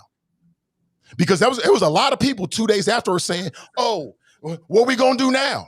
It's only been 2 days, Kevin. History will speak for itself. I think history already speaks for itself. What's the difference between 2 days after? Answer the question, Kevin. What's the difference? What was the question? You can't. There is no difference. What at this point is different? I don't know what happened 2 days after the March on Washington, but I do know what was present at the March on Washington: leadership, a game plan, and a movement. I know those 3 things were present. Martin Luther King. There is no there's no Kings, but there ain't no MLK. There ain't no Martin Luther King with the No Kings. I don't see any there was a message. There were plenty of messages. There's plenty of messages. I didn't even see. Did anybody give any speeches at No Kings? A lot of people did. Okay, who? And tell me one thing. I Have a Dream. You remember I Have a Dream came out of the March on Washington. You can't tell me one damn thing somebody said coming out of the No King. One memorable moment came out of the No King. You're making my point. You keep delegitimizing what I'm not delegitimizing. I'm only delegitimizing it because you had the audacity to compare it to the March on Washington. You're forcing me. It's like putting 2 good quarterbacks together and trying to compare. You're forcing me. Yeah, you can compare a bad quarterbacks. Yes, you can compare 2 good quarterbacks, and you can compare 2 historic marches. Well, I just did. So yeah, if you're a No King supporter, you don't like what I said. 2 days after.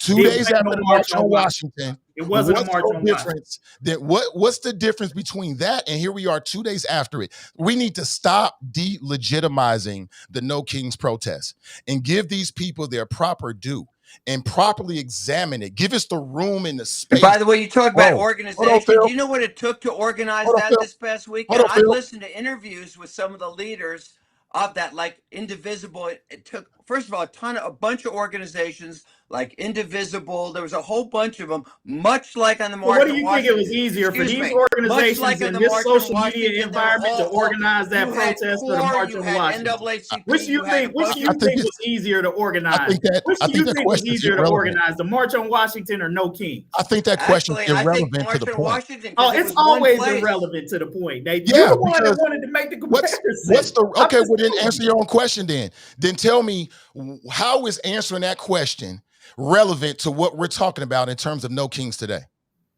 No, I'm just countering Phil's point. He wanted to try.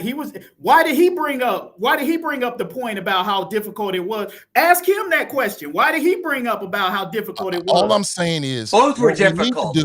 What we need to do is to shift. I said both were difficult, but frankly, not that. I mean, why did you bring it up, Phil? Why did you bring up the point about the difficulty of organizing? I'm saying what Nathan is saying, which is they are very similar in that there was a mass in both cases. There has been a mass movement to protest a law and injustice. Okay, can I throw one in? I want to throw one in, and this might change it.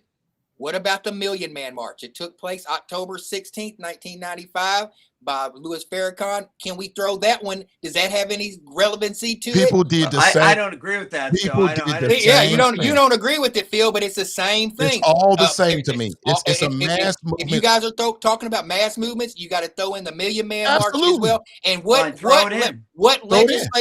legislation was moved after the Million Man March? I don't think that's the right question to ask. About the same about a legislation that's going to be moved with the No Kings. Yeah, I'm not sure that's the right question to ask. And again, No Kings just was 2 days ago. So again, all these questions are just nitpicking, and it's a way of delegitimizing it. And the question of what happens now, and the same thing happened with the Million Man March. I was on the air. I was young, Nate, young in the game, in public radio. People said the same thing about that. And I made you what you are because yes, of you that did, interview. sir. Appreciate it. People said the same thing about the Million Man March. Okay, well, it's just a march. So what? Big deal. What are you gonna do about it? What are you gonna do? It's the same.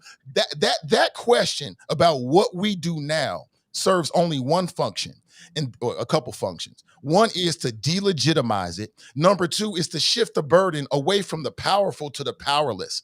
You should be asking that question of the people in power. The people just spoke, 7 million of them. So go to the people in power and ask them, what are you going to do about it? Don't ask the people that just showed up. Don't ask the people that just showed up. Can I finish, Kevin?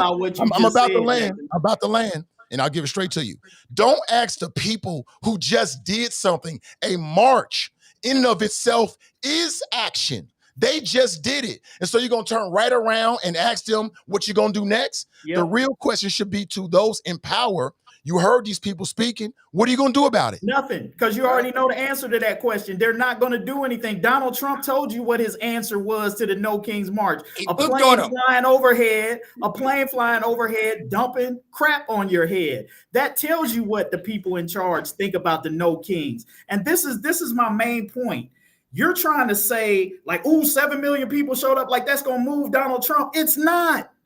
It's not. Donald Trump could give a rip about what any of those people in that crowd think. And that's why I'm talking about it does matter what's next. It does matter about the leadership, because the current leadership ain't going to be moved by nothing now you focus on the in negative. That crowd says.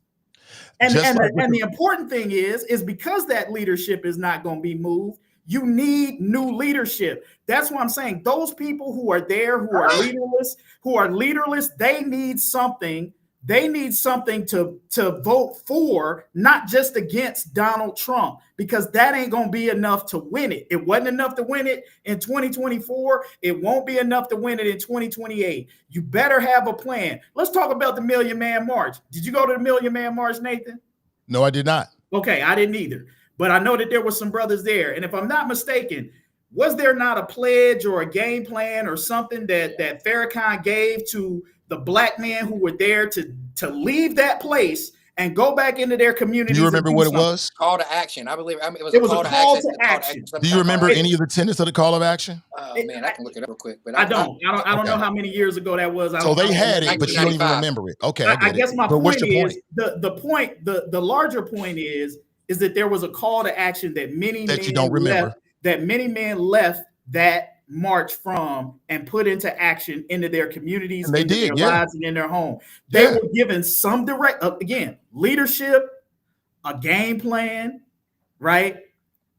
These are all things that I've talked about. That if you talk about historical marches, they've always had strong leadership, and there's always been a call to action that people who leave there with can take with them and go to do something. If you can tell me what the call to action was from No Kings, you better than me. It just happened 2 days ago, Kevin. What are you talking about? Nathan, I'm talking about, look, Nathan, the Million Man, there was a call to action at the Million Man March. And they didn't activate in 2 days. I mean, looking at the long lens of history, you can look back, but I think it's going to take more than 2 days for people to try to put some things in action. I want to answer Nathan's question. He said that when the people are organized, the leaders should listen to them, but the leaders are not listening. The only leadership that they have, like media-wise, is ABC or 60 Minutes or something like that, and they're having to pay. I mean, effective? Because that's not true. Okay. Let's put this in perspective, Nathan. Those 7 million people that they're out there marching can all be negated by one tweet by Donald Trump. No, they can't. Subjectively, I believe they can, because say if Donald Trump has 7 million people on his platform, all those 7 million people that they were out there marching, all he has to do is spin one tweet out and say his 7 million followers and say, look at the meme that I'm about to do. And a long-lasting effect on his 7 million followers are going to be like, this is no big deal compared to those people who took their time and went out there and marched. A long-lasting effect. No. Coupling that on as far as like the media's response on it, because I don't know if you have to be looking in an echo chamber if you have heard that the No Kings rally was a success.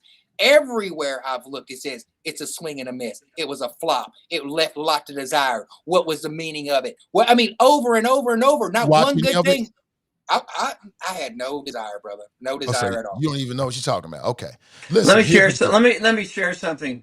You guys should think about. Right now, in North Carolina, they just passed or in the process of passing one of these gerrymandering things to give the Republicans another seat. About a week ago, the Supreme Court heard the case on the Voting Rights Act, which at least from their comments indicates they're going to overturn it. The result, if they overturn it, is it can give the Republicans 10 more congressional seats. Okay? This is what is happening to our democracy. We are also witnessing the Ellison family basically taking over, and some other Trump. They're taking over. They're going to take over HBO, CNN, just like the Orban, just like TikTok, just like the Orban model. They've already got ABC and what's called CBS.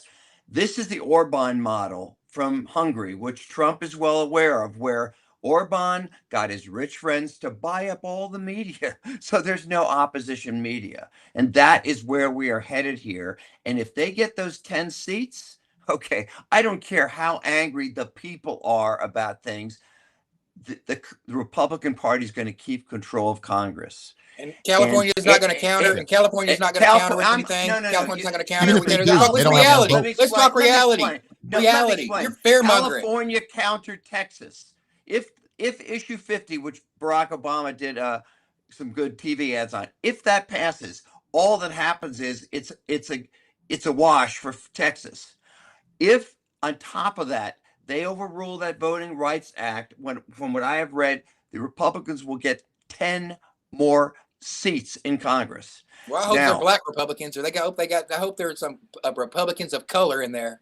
Yeah, they're going to be Republican seats. Okay, now, if you think after Donald Trump led a violent attack to stay in power in 2020, if you think, here we go. Okay, especially January 6th. Excuse me, let me finish. Especially if they get those extra seats and use them to control Congress in 2026, if you think in 2028 that Donald Trump is just going to say, hey, I've had a good run, I'm retiring, good luck. You don't know the man. You don't know the man. He's going into my theory of hoping and going into non-logical thinking brain. My non-logical thinking brain wishes Donald Trump would be president for one more term. My reality brain, the reality frontal cortex of my brain knows that that's not going to happen. What Phil just did was a soliloquy to touch people's non-conscious reality brains and say, oh, what if Donald Trump decides to do this? If they get these gerrymander, they're already doing this stuff now. And now Donald Trump's going to be president. Come on, man. Have you been keeping up with what's going on with the so to my last glance, because I just looked at some numbers. If all of the states that are politically dominated, some states are dominated by Republicans and some are dominated by Democrats. If all the states that are politically dominated redistrict and maximize all of their seats for their respective party, the Republicans are still going to win by about 7, 8, maybe up to 15 seats. They just have more control over state legislatures. And that's where it looks like it's going. It's Prop 50 right now, from what I'm reading, they're grossly overspent. And it may or may not pass, even though Barack Obama, put out a video. So we'll have to wait and see what happens with that.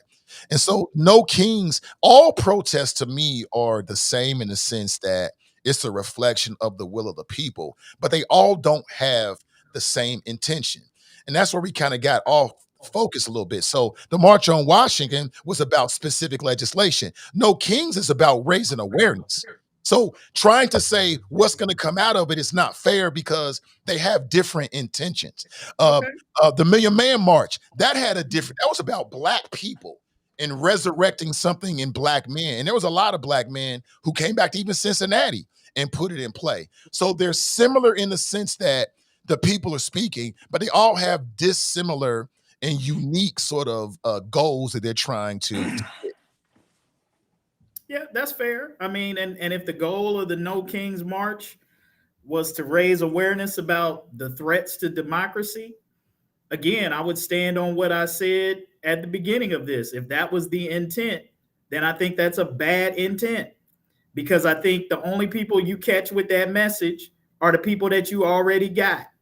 And I think that the people who are disgruntled with Donald Trump and him not making their life better need a different message. That's all I'm saying. I'm not saying that you don't give your base.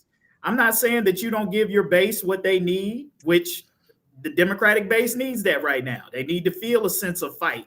And if that keeps them engaged and passionate about going out to vote, then you need that. But you're not going to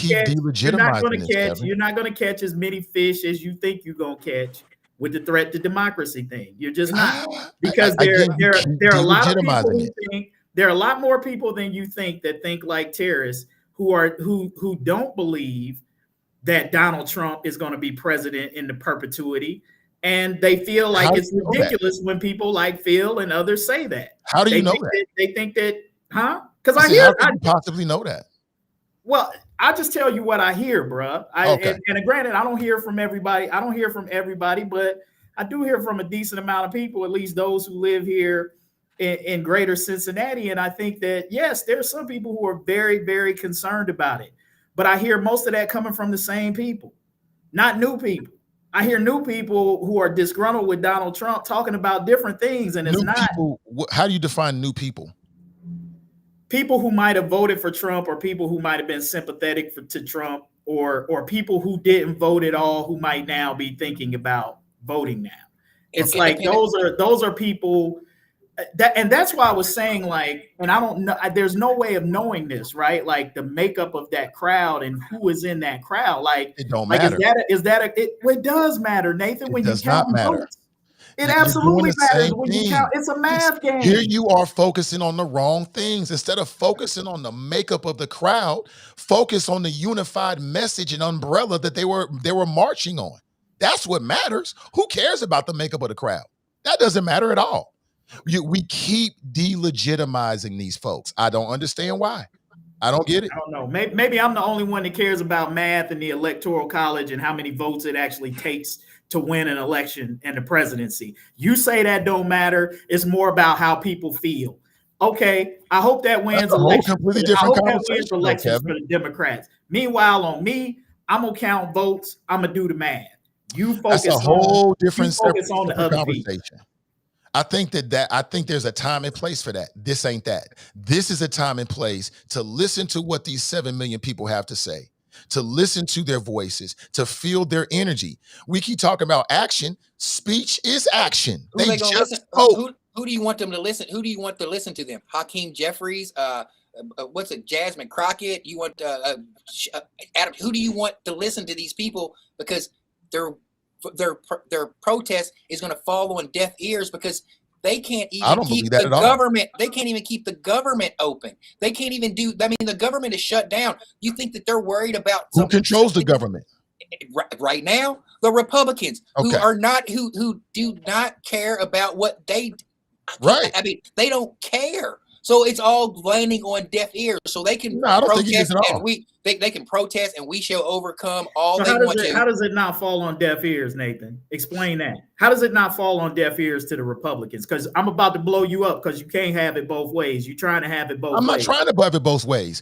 How does this not fall on deaf ears then? Answer that question. How is it falling on deaf? It depends on what ears you're talking about. Who's talking about the elected leaders, the people you're talking about who are in control. Maybe they could go talk to Thomas Massey or somebody like that who's willing to go up against Trump. But the rest of these Republicans out of here, the rest of Republicans, they're not going up against Trump. And these people are no kings rally are not going up against Trump because they feel like they're going to get the 2026 midterms are coming up, too close to an election seat. They got to start getting primaried in May. 7 and 8 months from now, they got to start getting primaried. So, like they're not worried about no Kings rally. It's falling on deaf ears. You're right. They ain't worried about it. But to say it's falling on deaf ears is once again, and I don't know why you and Kevin keep doing this with these 7 million of our fellow Americans who hit the street. That was historic. It was not falling on deaf ears.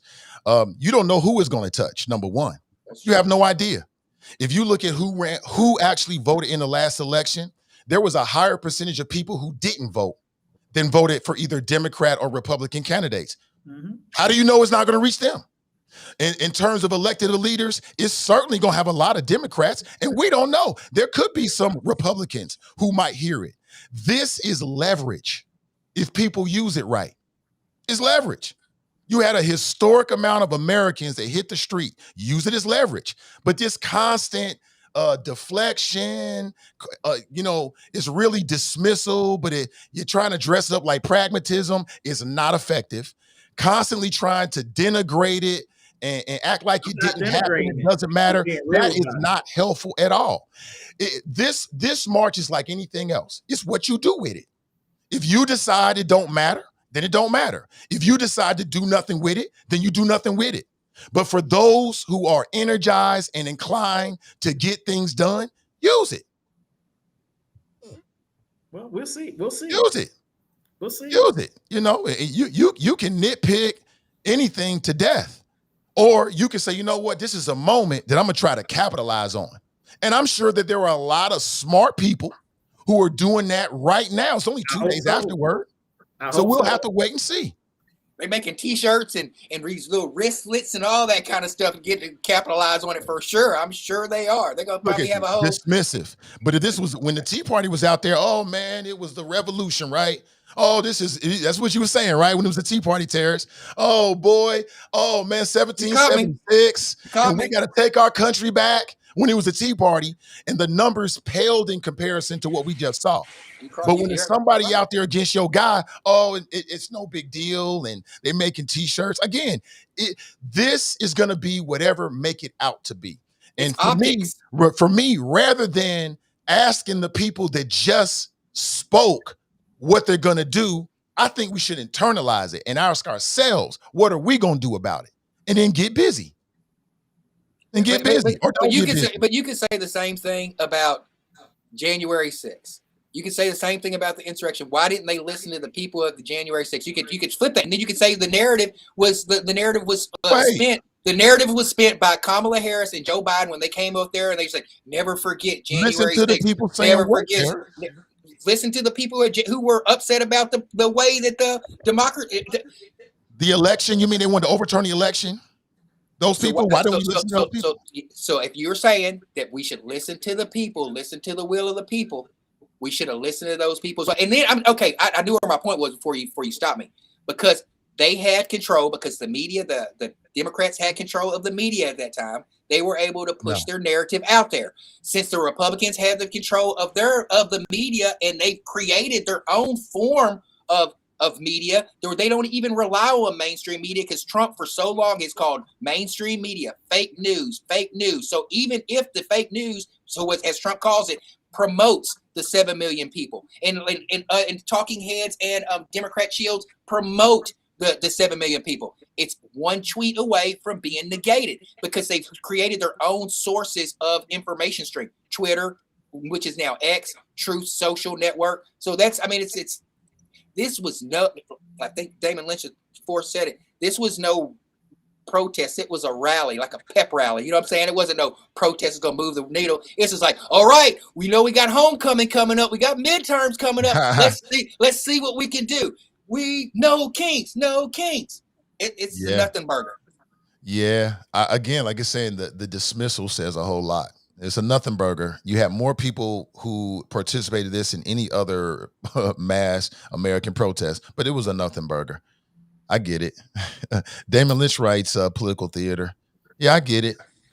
And then he'll turn around and run around and say, people should do something. So you can't have it both ways. The people just did something. And, you know, for individuals that are inclined, you can either use that energy or you can ignore it. You know, it's all on you. But it was real. It was real. Yeah, no, I mean, look, I'm not trying to diminish it in any way. And you say it's dressing it up as pragmatism, but that's what it is, Kevin. You know, well, I mean, you can say that, Nathan, but I prefer to look at it as is this the real deal? And the reality is you can get people excited for a moment, but can you maintain it to the midterm? And that's what matters. Can you register people to vote? Well, if they get 10 seats, it doesn't matter. It won't matter. It won't matter if they get 10 more seats if the Republicans do. Right. It won't matter. It won't matter. And the question should not be, if that's the case, Phil, then what's the point?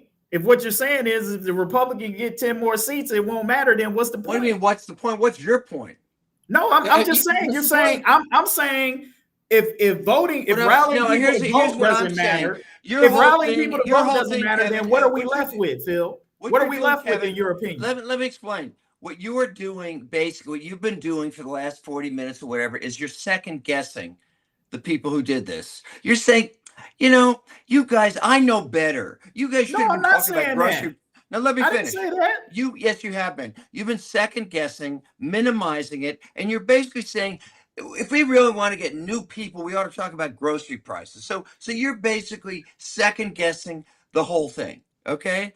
And what you're saying really is, hey, if they did it my way, then we might win the midterms. That's what you're saying. Can I say something about? And what I'm saying is, because of what. So let me ask you this, Phil. Let me finish what I'm saying. Because they were protesting the threat to democracy, of which those 10 seats that they want to steal is exactly the threat to democracy that was being protested.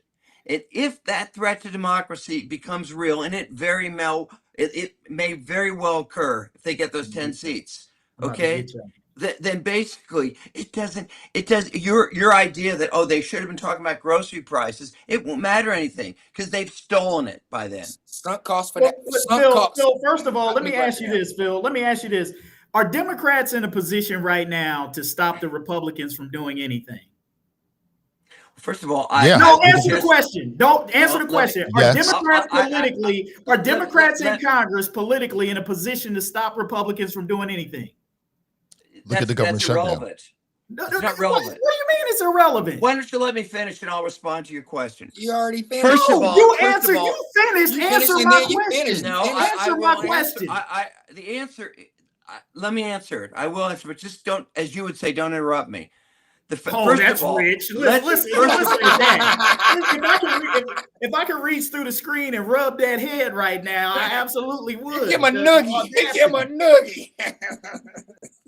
Go ahead. Answer my question. I'm answering it. I am going to answer your question. Right now, the Republic. First of all, it's important to understand something. The anti-Trump movement is not just Democrats. Okay, I'm kind of tuned in with the Adam Kinzigers and all those groups around the country, including some local people like Jim Swift. So I don't want to make it just Democrats against Republicans. It is a movement, it is a pro-democracy movement that includes Republicans, it includes conservatives and libertarians, because I am in touch with them and I read all their stuff. Okay, so let's not just put it that way. I will say this.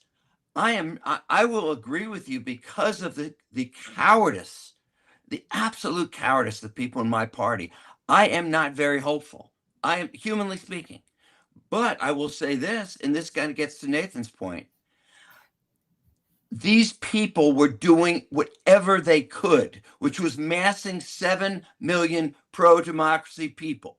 And with all due respect, I don't think you, Kevin, have a better strategy than what they did. And it may very well fail. And if I have to predict, I think it will fail. I hope not, but I think it will. But at least they did everything they could. And you know what the real comparison to this is? Probably less so the March on Washington. It is the anti-war movement, which I believed in very much. Because you know what? All it was a bunch of people protesting. And it started small, but it built and it built. And ultimately it led to Lyndon Johnson not running for office. And let me say one more thing about the anti-war movement. I can promise you, when those people hit the streets, okay, none of the pro-war people, they all dismissed it, just like Trump and the Johnson, they're dismissing now. It was all dismissed. You think Lyndon Johnson said, oh my gosh, all these people marching, I'm going to get out of Vietnam. No, all the pro-war people dismissed it, called them hippies, called them left-wing radicals, just like Trump is doing now. But guess what? Ultimately, by March after March after March, it had an impact, ultimately. Can I say something about sunk cost fallacy? When you're doing something over and over and over in business and you're like, okay, we're trying this over and over and it's just not working. There comes to a point in business and there comes to a point where you just got to look at your sunk cost and say, this ain't working. Marching is not working. Marching is like, what is it when you do something? Insanity. So doing what's your something strategy? over and over and over and over and over. What are you and Kevin saying is a better strategy? Let me hear it. First of better, all, okay, hold on. Again, Let me answer. You know what a better strategy would be? Getting off of mainstream media. Stop doing antiquated things like marching that happened that were good back in the 50s and the 60s and 70s and stuff like that. Start hitting grassroots, underground people. Start feeding people, doing grassroots things. Start getting with these newborn babies, starting teaching them how to read at birth, start pre-K kindergarten, start teaching them more to keep them out of the prison of the pipeline system. You want to talk about root causes? That's what we do. All that marching and talking about what Donald Trump is doing and has done is not going to change the needle. It's what we need to do in the forward. And I don't believe that anybody who is 50 or older needs to be the one not the ones leading that. We need to listen to people younger than us who are doing that. And like, that's how Donald Trump won. He listened to his son, Barron, who went on these podcasts. And then what did Kamala do? Right after he went off the podcast, she went and tried to get Castanet. Instead of the Democrats playing the same old "we shall overcome" tune, what should you do different? Try something different. Listen to people younger than you. When you had that rabbi on there, and we talked about when you partner up with people and you put black people in a subservient role, I'll go back to that's why this march didn't work. There's no black people involved. And without black people involved, you're not going to move the needle. Without black people involved, you will not win the presidency of the United States. So instead of trying to replicate this old stuff over and over, we shall overcome stuff, try something new. Yeah, you guys have done a masterful job here today of trying to. First of all, I started out not even being a critic of the No Kings rally, protest, or whatever. The point at which I got off the train you were driving was when Phil dared to make the comparison to the March on Washington. I wasn't gonna let that stand. Get mad at me if you want. I'm not gonna let that. I'm not gonna let that stand. And I expressed all the reasons why this was different. I'm with you, Nathan. If you're saying this is to raise awareness about Trump's threat to democracy, and if that's what the goal of it was, that's what they said, Kevin. I'm just saying, if that's what the organizers say that it was, then I disagree with that. Not because I think that I'm smarter. I just disagree with it because I don't think it was a winning message in 2024. Nobody can dispute the fact they didn't have a No Kings protest in 2024. Wait a minute. We cannot dispute the fact that the threat to democracy line was not enough to win voters in 2024. We cannot dispute the fact that the No Kings protest was not in 2024, Kevin. I keep making that point. I it didn't start until June of 2025. And again, I get it. And I could be wrong about this. I get it now. I'm getting it. It could be the same thing. I'm glad you brought up the Tea Party, because you remember the Tea Party were all those disgruntled people who started showing up and having mass rallies because they didn't like the election of President Barack Obama. But you know what they did?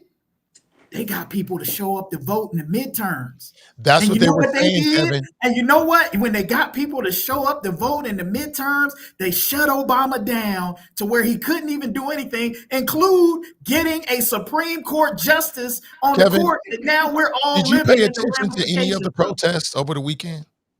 What'd you say? Did you pay attention to any of the protests over the weekend? Of course I did. Okay. So then you already know that not only were they trying to raise awareness about the threat of authoritarianism, they were trying to tell people to get out to vote. Okay. So what's your point? Great. It's only been 2 days. That's the biggest thing. But also, in addition to that, my larger point is you've got to give people things to vote for. And it's not going to just be enough. Yeah, it's called democracy, Kevin. No, that's not enough. That's not enough, Nathan. That's what I'm trying to get you to see. That's not enough. Says who? Kevin. I'm getting it. No, says the vote. Says the voters. The voters have already told you that's not enough. It takes How did the voters tell us it's not enough? And we have not had an election since Donald Trump was elected back in November. Let me make this point real quick. Let me make this point real quick, and it makes I want to hear it. Because a lot of people, including yourself, who are saying that I'm minimizing this. You're minimizing it. Who say I'm minimizing this are going to make my very point. One person in the comments said, man, people who are not getting paid because of this government shutdown, that's real. Unemployment, this, that, or the other. There were several other real life kitchen table issues that people were talking about in the chat, and even you yourself brought up, that didn't have a daggone thing to do with the threat to democracy. People are hurting now in ways and with things that have nothing to do with the threat to democracy. What is your point? But everything to do with the economy. So I'm saying that if you think telling people that Donald Trump being a threat to democracy is going to get them out to vote and vote against him, you're going to have to give them a leader or some representatives to vote for who are going to talk about the issues that they really care about. How do you know that won't evolve? I think I get their point. I get their point. It's it's almost like you planted a seed, and 2 days after you plant, it's only been 2 days. Somebody planted a seed, and it's 2 days afterward, and you're like, I don't see no growth. It was a waste of time to plant a seed. I get it. It doesn't make any sense. It's only been 2 days. Can I ask a question? Let me ask a question. What we should be doing. I'll let you get in. Hold on. Let me say, here's my problem. What we should be doing is, now that a seed has been planted, we should be creating the best atmosphere to allow it to grow, rather than saying, you know what, Nathan, I don't see no growth. Nathan, you know what, this didn't work. There's only one problem with what you said. I would give you that if this was the first No Kings protest. But they had a No Kings protest in June, bro. So if you ain't evolved from June to and it was October, smaller. Wait a minute. Go right ahead. We heard from the people. We heard from the people in June. And yes, there have been some things that have happened since then. And Donald Trump has been in office since January 1st. So don't you think that somewhere along the way we should have a little bit more that we should be working with? And we have. I get it. Let me ask you a question. Hold on. The one in June, there were about 2 to 3 million people. And they thought it was remarkable. 2 to 3 million people. The one over the weekend was 7 million. So there has been growth. But you are so busy trying to denigrate it, to put it down, that you can't even see the growth. I get it. Now, I want to ask a question. Was this for low-hanging fruit? Because I do believe that I get what you're saying now, Nathan. It takes a seed to plant, just like Black Lives Matter. It didn't happen over a course of a weekend. It happened. It had to grow momentum, and it had to grow legs, and it had to grow over years and years and years. So I get it now, and I'm taking back what I'm saying. I'm not going to take back completely what I'm saying, but I do have a better understanding. What the more you can take back, the better.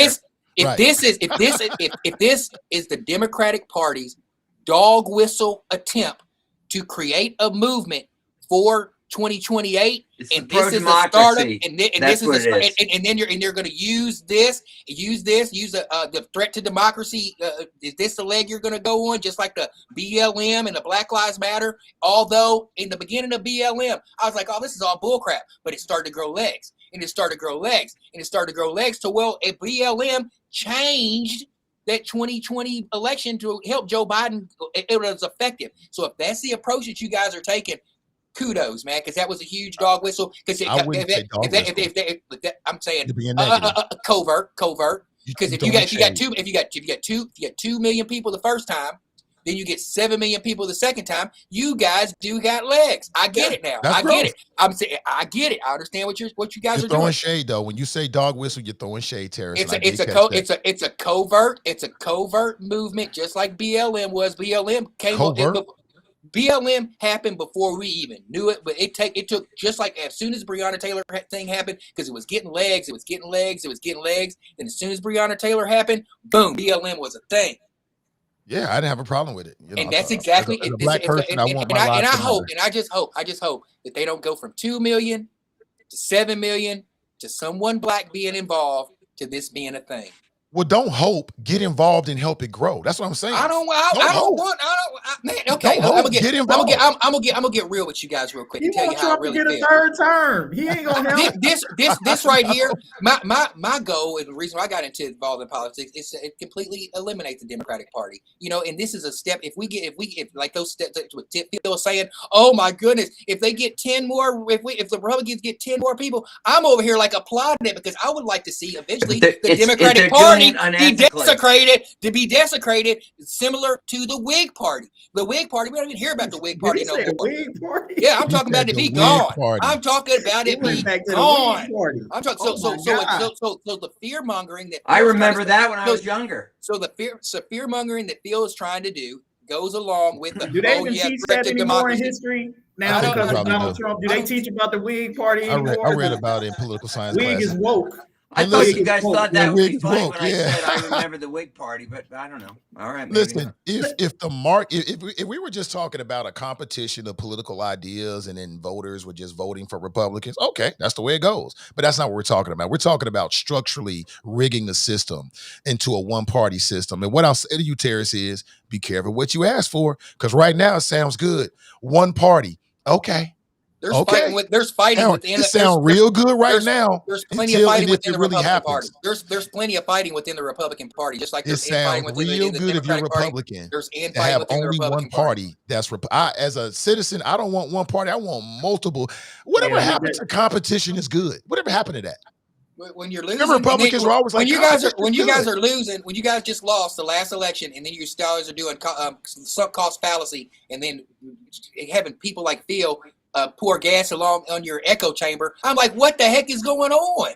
To all my Republican friends who feel like Tarris, including Tarris, I would be very careful about what you say you think you want until you actually get it, because you might be putting nails in your own coffin. If you look at the history books of authoritarian rule, nobody wins, buddy. Nobody wins. You will not be spared, buddy. If I look at the history of the United States, whenever the Republican Party had more representation of more across the board of black people after post Reconstruction, I'm gonna take my chances. You mean during Jim Crow?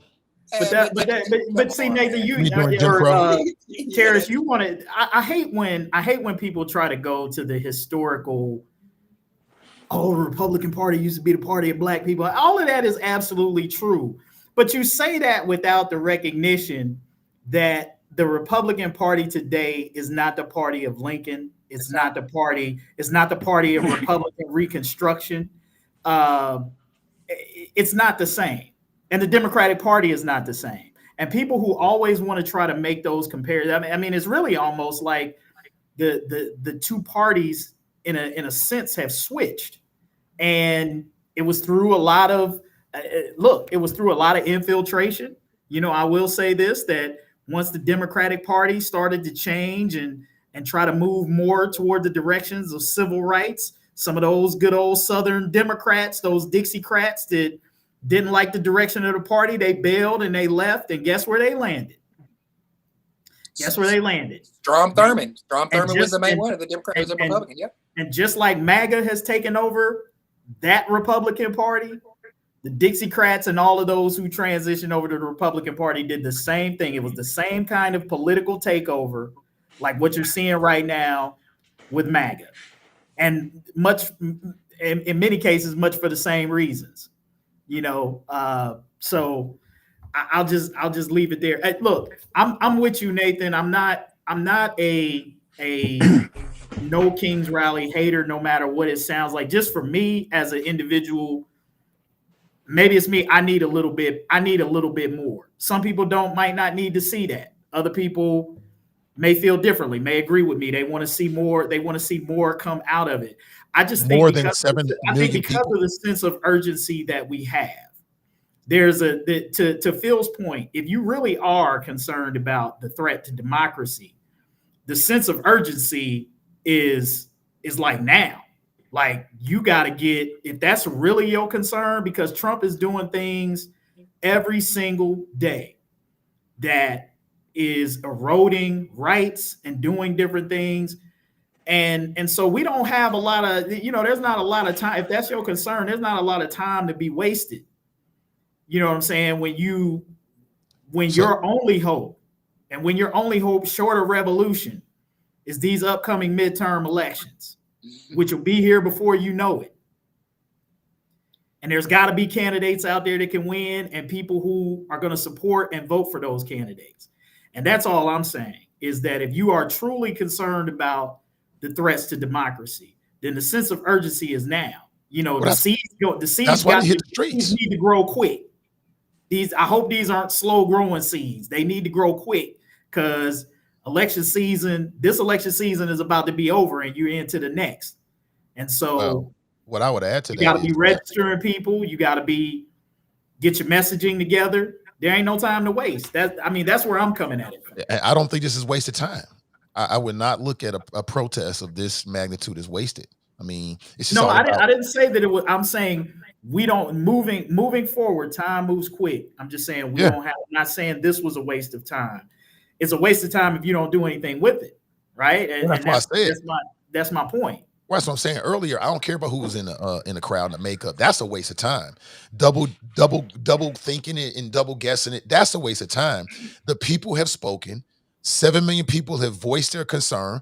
If you agree with that in any way, to me, you should put yourself in a position that helps this, rather than nitpicking to death and death by 1,000 questions and all that kind of stuff. Get involved. If people feel like they agree with it, get involved. Don't, all this Messiah complex, you're the Messiah. You got to be the leader as the individuals, I'm saying. Each and every one of us. Too many people waiting around for the next Martin Luther King. He ain't coming.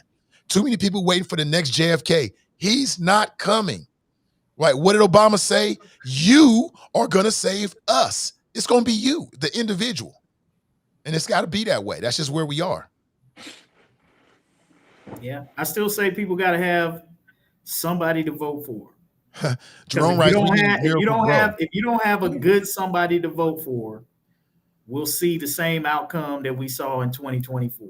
But I think the game is different now. I mean, these days, it's not enough to have somebody to vote for. We have somebody to vote for in November. It's just the game with social media is so much more complex than that. These days, you can have a qualified candidate, but you have these echo chambers that are so hard to pierce through. Will people even hear the truth and see the candidate? So it's much more difficult and more complex than just having a qualified candidate. And then qualifications, it differs. Thalia writes, I think she wrote, I'm anti two-party system. No Democrats or Republicans for me. If I don't see a third party on a ballot, I'm not voting. Let the chips fall where they may. They always do. And, I respect that. I respect it. I'm not sure how practical that is, but I respect it. That's how you feel about it. And thinking that, again, I still see people with that thinking, that they're thinking like we're living in the same, like this is the same things it was 5 years ago. We're in a whole new reality, Thalia. We're in a whole new reality. So that old analog thinking, like things always swing to the other side, that was back then. You got to understand where we are now. And there are forces at work that are shifting the dynamics in a way that I fear will rig the system. And we got to be smart and cognizant. But if you feel like, that's how you feel, I respect it. I respect that for you. If you voted third party in November, your vote was essentially wasted. It was a protest vote that didn't really matter. But I mean, you can vote any way you want to. I respect every individual and every adult to do what they want to do. But if you're looking at it logically, let's say a third party comes up and he or she sounds real good, but they have no chance of winning whatsoever, and you vote for them. What did you really do other than make yourself feel good? Make yourself feel good. You made yourself feel good. That's your vote, right? That's your vote. I mean, that's the echo chamber along and vote blue no matter who. I encourage you vote whoever makes you feel better. If it's an independent that makes you feel better, vote that independent. You know, because I don't believe that that's a wasted vote. I mean, oh, okay. I think that's a rejection. I think that thought is a rejection of the lesser of two evils philosophy. It's like, would I rather vote for somebody that I kind of agree with or that I believe in, even if I know they have no chance of winning, versus choosing the lesser of two evils and voting for somebody that, you know, I don't agree with, but he's not as bad as the other guy that I don't agree with, right? Like you're right. It's a pragmatic way of looking at it. Kind of the same way I was trying to look at the. No, it's more of an idealistic way of looking at it. When you're talking about presidents, voting third party to me is more idealistic than pragmatic. And that's Kamika writes. Kamika writes, third party is trash. I hear all these people talking about make chess moves. Well, in chess, sometimes you got to make a move that is the lesser of two evils, right? Sure, you got to sacrifice. Yeah, you got to sacrifice. It's like, am I going to lose my queen, or am I going to lose my bishop or lose my rook? And politics are just like chess. Sometimes that's just what it is. And if people haven't learned that the whole lesser of two evil thing is in fact true, I don't know what to tell you, man. I don't know what to tell you. Like, where are you at? What are you watching every day? Because that is absolutely the frank choices that we have, especially in a system where money dominates. In a system like that, it's always going to be the lesser two evils. Always. You are never going to have a candidate where you're like, oh, I just love this person. I love them. They are everything. It's never going to happen. Barack Obama. Even with Obama, I didn't like everything Obama did. I've never voted for anybody in my adult life where I was like 100%. Never. It's been more like 85, 70, because I'm an adult and I understand that in a system where big money dominates and I don't have no big money, that sometimes the people I like are going to have to make Faustian agreements in order to get in office. That's just what it is. So I think it's childish, quite honestly. When I hear these people like, oh, I just love this third party candidate, has no chance. Yeah, okay. It makes about as much sense as this No King's March is voting for a third party. I agree. You're just a hater. You had to get that in. Yeah, I feel you, Nathan. I love Cornel West, but I wasn't gonna give that brother my vote. You know, I own many Cornel West books, but I'm not. He was not gonna get my vote. I was at the DNC and I was doing interviews. I ran into Cornel West, did a quick interview with him. And I asked him, I was like, brother, who are you going to end up voting for Kamala Harris? You know what this man told me? He said, I'm still on the ballot. I was like, you on the ballot? You don't get out of here. They couldn't take him off in certain places. Like when he would try to get off, he wasn't, since he was already on the ballot, they couldn't take him out in certain states. You on the ballot? Are you really on the ballot? I mean, come on, we got to stop with these vanity runs during the president, third party. And I'm gonna criticize the Democrats and Republicans. I don't like it this way. I'm with Thalia. I wish we had a third and a fourth and a fifth qualified party that had a reasonable chance of winning. I think that would be best for the people. But we don't live in that world. That's just not the world we live in. We stuck with what we got because I'm not a billionaire. Now, if I was a billionaire, I could move some money and make some things happen, but I'm not there. Look at Elon. Elon tried to do that, and what they do to Elon, they was like, you better get back over here underneath this Republican umbrella. It worked. But when Elon was talking about creating a third party, when him and Trump first fell out after the Doge separation, and then Elon thought he had more control over the government than he did, and he stuck his hand out there, and Trump said, back up, man, your job is over here at Doge. And then he said, well, I'll just start my own third party. And then Trump said, all right, and started bombing on Elon. Elon quickly pivoted. And Elon has enough money to start his own third party, but Elon quickly pivoted and started capitulating back to Trump. You're right. But you know what I think, Harrison? Tell me what you think about this. I think Elon was just being nice because I think that Elon has the muscle and the money and the networks with X to fracture the Republican Party. I think he was just doing the Republican Party a solid. And then he would have had ICE in those South American immigrants that he got brought over here. They would have been, as soon as they got their bags started to be packed, they would have been unpacked and sent right back over to South Africa, and they would have had to deal with that. So Elon, they got him. I think you're right about that, Tarris. I think you're right. Elon didn't want to put that money. Elon didn't want to put the kind of money that would have took into doing that anyway. Not when it's so easy for him to manipulate the two-party system as it currently sits. It's like really why spend that money? He rather spend that money on his vanity project to go to Mars and die there than to create a third political party here. I never believed that. I thought it was exactly what it was, a good little week-long story about the tiff between him and Trump that, we haven't heard a peep about that since. But I do agree with you. I think, more choices would be great, but I don't know how you ever get to that point, because I think both parties have convinced each other and their voters. Like, it would take a mass movement of Democratic, Republican, independent voters and people who didn't vote to sort of throw their support behind a third party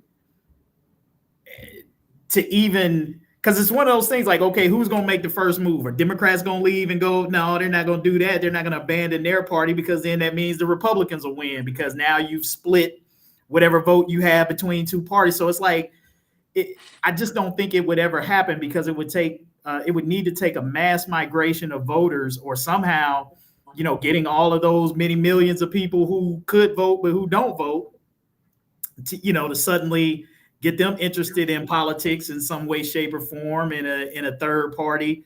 It would take something like that, like a mass migration of voters to come in there, or a candidate who is just so dynamic and charismatic that he might be able to not only bring in those new voters, but sway enough people. That's possible, but I wouldn't bet on it.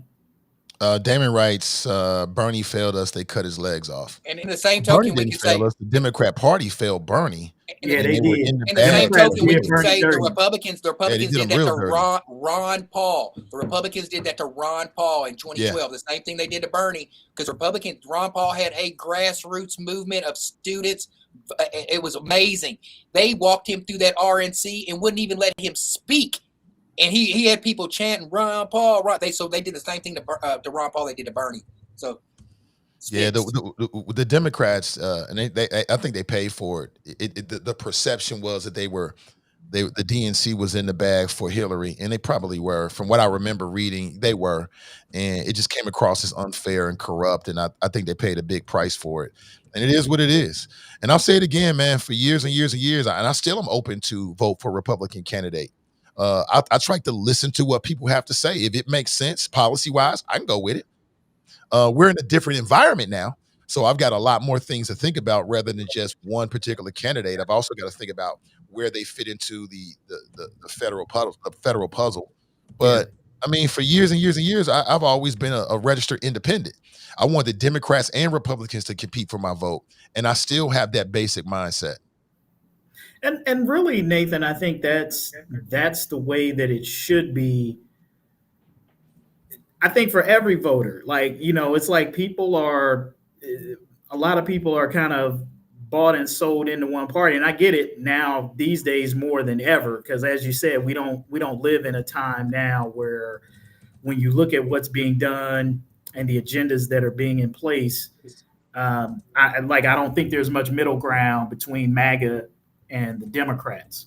You're either all in with MAGA and you're with the Democrats, and you're not you're kind of without a country right now, because there's nothing, and I would say this only because I think, the Democrats have their faults, but I think by comparison, they're the one party, when I look at them, that try to, not always effectively, but they try to speak to the needs of a diverse group of people that make up America.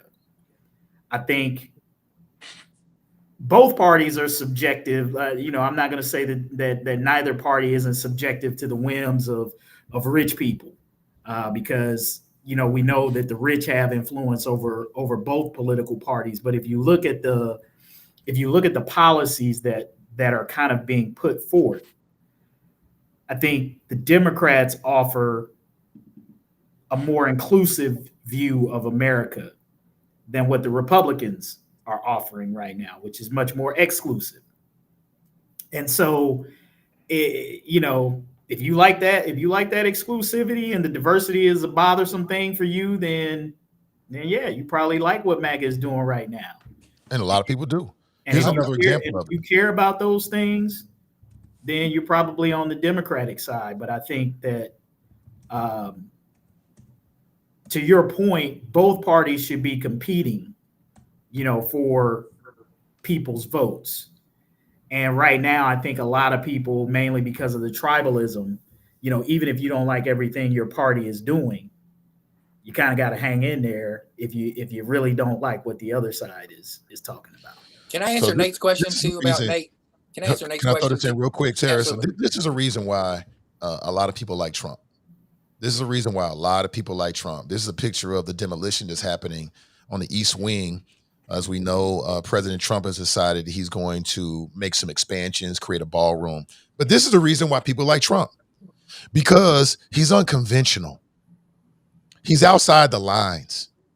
He does things, and then he does things that people might say, hey, don't do that, and he does them anyway. I'm not, I'm just taking the emotion or not assigning any blame or whatever away from it and just looking at it. This is the reason why a lot of people like him, because he does unconventional things like this, just like a lot of unconventional things that are happening with our government. Trump supporters will say, this is what I voted for. And this is what they voted for. They voted for change. Now, we can argue as to whether it was good change or not, but it is change. It's something different. What do you think about the demolition of the East Wing of the White House? Go for it. I think go for it, man. Why not? Why not? What is he? If they can make improvements and things to other things, then why not do this while he's in office? What's to stop him? I'll go back to that. Nate said, "Will Thomas Massey run for president?" No, he's not going to run for president because he has a stronghold on his constituency in Northern Kentucky, so he doesn't need to run for presidency. Even Donald Trump, if he moved to Northern Kentucky and ran against Thomas Massey would beat Donald Trump. But to answer, let's go back to the White House. Why not? If he's going to make improvements to the White House, why is he not allowed to do this? I mean, what? Because it's not his house, Tarris. It's the people's house. The White House is as much a historic monument as the Washington Monument, as any other historical site or historical monument that you would have around the country. And no other president, Donald Trump, to take a wrecking ball to the East Wing of the White House, could you imagine what the outrage would have been? Could you imagine what the racial comments and jokes would have been if Barack Obama had done this? He should have. What's he gonna do? He gonna put a club? Obama putting a club in the White House? Common would have been performing. Rappers in there rapping. Man, can you imagine what the conversation would have been if Obama had done this? And this is the thing that just gets under my skin the most about the unapologetic. It's like Trump can't do anything wrong, and there's such hypocrisy among, I'm gonna just say it, among these white conservatives. Okay, among these white conservatives that hold all of these things so sacred.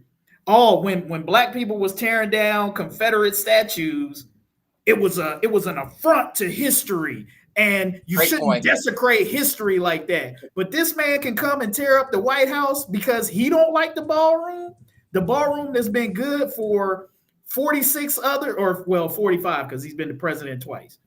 for 45 other presidents, or however many. They're probably less than that because we had a couple people on. But you get my picture. There have been many other presidents who have been in that same White House, and none of them have ever taken a wrecking ball to the White House. But this dude does it, and we're supposed to be happy about it because he says it wasn't good enough, and we're going to make this magnificent $250 million ballroom, and it's going to be the greatest thing ever. And I capped it at 999 people because I didn't want to put it at 1,000 because I didn't want people to be concerned about how many people with all of that bull, man. Get out of here with that, man. It's a desecration of history, and it should be called out.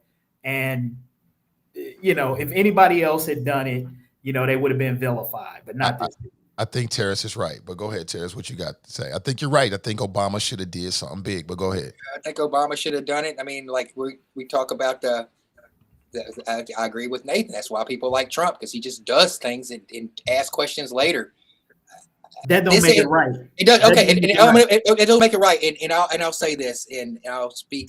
If you like people doing crazy, I'm thinking. I just need to say this. If you're one of those people out there that like people who do crazy wrong things, then I say you need to go see Reverend Charlie Winburn. There's some unresolved childhood trauma that you got in your life that if you like.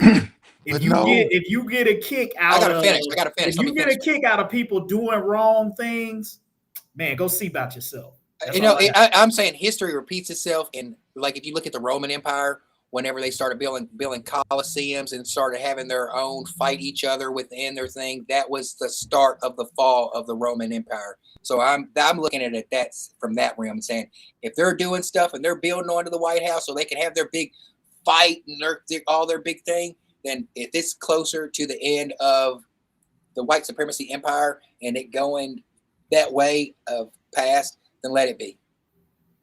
I mean, John writes, don't blame Trump because the previous administration didn't want to move. And I agree with Kevin in the sense of, like, just because it's big and if it's wrong, it don't make it right. But what I'm saying is that was part of the reason why a lot of people were saying that Obama didn't do enough. And it's not that he didn't do enough. Is that they didn't see enough. They didn't see enough big things. They saw the same old people in place in his cabinet. You know, with Trump, he went to Fox News. That's a big payoff for Republicans because they watch Fox News. You're right, Trump, the lesson I'm learning from, and I think the Democrats may learn or not, but just as me, the lesson I'm learning is that people want to see you do something big. They want to see unconventional faces in your cabinet. They want to see the same old retread people from Clinton and from the Obama. They want to see some new people. They want to see some influencers. Now, I'm not saying this is smart per se in terms of having the best and brightest, but in terms of public perception. That's what people meant when they said Obama didn't do enough. They saw the same old people. He talked the same old way. He did the same old things. That's their perception of him, right? I don't think it's necessarily an intelligent perception, but people are passively looking and watching and they're scrolling. With Trump, he puts unconventional people in place that gets a lot of headlines. Pete Hegseth, right? He does unconventional things that gets a lot of headlines, right? And I think there's a lesson for today's electorate in what Trump is doing. If a Democrat ever becomes president again, do big things. Put unconventional people. Do big things. Do big things of significance, Nathan. Okay, I agree. Here's the problem that I have with everything that you just said, and here's the problem about what I have with this generation, this society that we're living in. Donald Trump has created a reality TV presidency. The one thing that I hate about what is increasingly happening to our society is everybody gotta be damn entertained. At every turn of the entertain me. Somebody gotta be dancing, shucking and jiving, showing you something that's gonna make you laugh or make you do this. Man, look, some stuff, and it used to be our government, it used to be certain things that we held sacred that were not for entertainment purposes. Why? Because you're dealing with real people's lives. You're dealing with significant things, the decisions that policymakers make. I could give a, you know what, about a $250 million ad on that. If you think that's a big thing, again, go see the Reverend Charlie Winburn. If you think what Donald Trump is doing with that ballroom is a significant thing, your priorities are out of line. Maybe what I want to see, yes, I don't have a problem with people who are criticizing Obama because they feel like he didn't do enough things legislatively, policy-wise. But these things Donald Trump is doing are parlor tricks. They're shoddy magicianship. Yeah. And he's passing it. He's trying to pass it off like a carnival barker as and it's working things, but it's a joke, and people are drinking. People are drinking the Kool-Aid, and it's so frustrating because, oh man, he's doing unconventional stuff. Pete Hegseth, RFK. Well, let's see how that's working out the next time a pandemic come through here and your family member or somebody die because we got Dr. Brainworm in there making health decisions for the rest of the country. Yeah, it's cute right now that you got Pete Hegseth in there until Hamas or Al-Qaeda or a terrorist network detonate a bomb in the United States or do something like that. Then we're going to see all of these clowns that Trump has assembled when the stuff really hits the wall, how funny it is, how novel it is. Oh, how big of a deal it was when you're putting incompetent, unqualified. I don't want no daggone influencer over the Department of Health or the Department of Education. That's what you got. That's what you got. I agree with you 100%, Kevin. I cannot disagree with anything you just said. All I'm saying is that it appears to me that we're at a place. I can see some things that Donald Trump has done and continues to do that I think Democrats, whoever else, should pay attention to. And part of it is just like you said, it's the show. It's the entertainment. That's just where we are. I think there's a mix to it, but that is just where we are. And the fact that it works is the fact that he's in office right now. It worked. Kamala's talking about, I'm going to do all these substantive things. And she was talking maturely and talking like a president. And the majority of the electorate said, we don't want that. We want the carnival. We want the circus. That's what they chose. And I think that there's a lot of stuff. There are some things I see that Donald Trump does, and I'm like, oh, okay, all right. He may not be doing it intentionally. It could just be a part of his personality, but I'm like, okay, that's working. And he's doing things that are against the grain. He's put people in place that are unconventional. He's breaking the rules. He's not asking for permission, and he's not saying he's sorry. He's challenging his courts. He's using his sheer will to get what he wants, even if the courts say no. And that's the kind of energy that people wanted from Biden and people wanted from Obama. Push back as forcefully as possible. And that's what Donald Trump is doing. And I think that's one of the reasons why his Trump supporters like him. That's what they see. Tarris, what do you see? What do you think?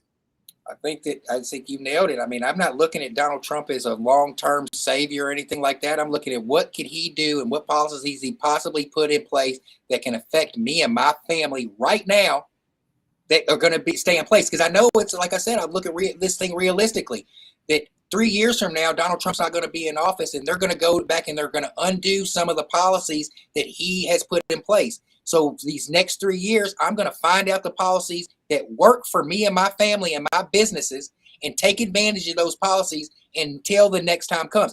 I actually pulled out my Donald Trump coin because I want my Donald Trump coin to go and be worth a lot more money. You know what I'm saying? I want this coin. I want Donald Trump to build on and to keep building all that kind of stuff. So this gold coin continues to grow in value.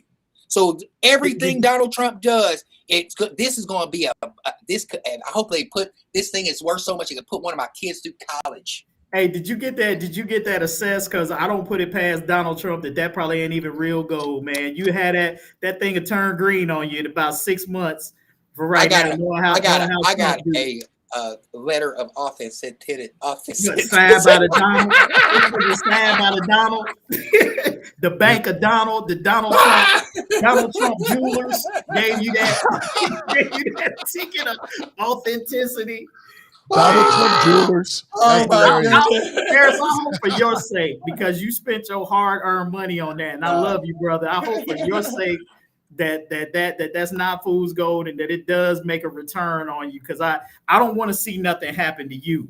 I didn't spend my money on it, but I got it as a gift. But I think it's always a good laughing point of reference to bring things back into, because I think that's smart. Quite honestly, I mean, if you're a Trump supporter, all this like Trump stuff, I'd be saving it too. You might be able to resell this. There might be a real market for it. So I ain't mad at you. I've got John F. Kennedy stuff too. About it. I got John F. Kennedy stuff too. I'll put it this way, man. Nobody loved Barack Obama more than my mother. And all of that same stuff that Tarris got, or people who support Trump, she had it all. The hats, the posters, every magazine that Barack Obama was on, the coin sets, anything that had him on it, she had. So when she passed, I inherited all of that. So I literally have like a whole bunch of just like just everything that she collected over the years of his. And it was a massive collection. It was a massive collection of stuff. So much stuff. I don't even have, enough space in my house to put some of this stuff that she had. I'm a little jealous. I want one, man. How much something like that go for?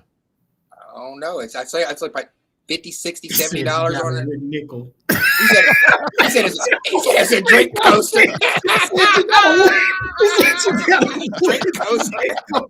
Drink coaster. Oh man. Oh man, off the hook. They are off the hook. Hey, I'm not gonna hold you, gentlemen. I know you guys are very busy, but it was great seeing both of you, man. I don't see Kevin enough, and Tarris met you for the first time. That was great. That was absolutely great, and I am planning to be back at the next game. When is the next Kings game, Kevin? Home game. Next home game, November 1st at 5:30. We play the Louisville Pros, and yeah, man. Thanks. I gotta say this before we get out of here. Thanks to Tarris, man, for coming out to the game, doing our DJ. Brother did an excellent job for us. And then he also brought, we had a young man, Durant Smith, who was celebrating his 12th birthday, which actually his birthday is tomorrow. But we celebrated at the game. He was at our very first home game of the Kings, and he came out and he did a little halftime performance. If you check out our Instagram page, you can get a snippet of the photo. And he was just 6 years old at the time.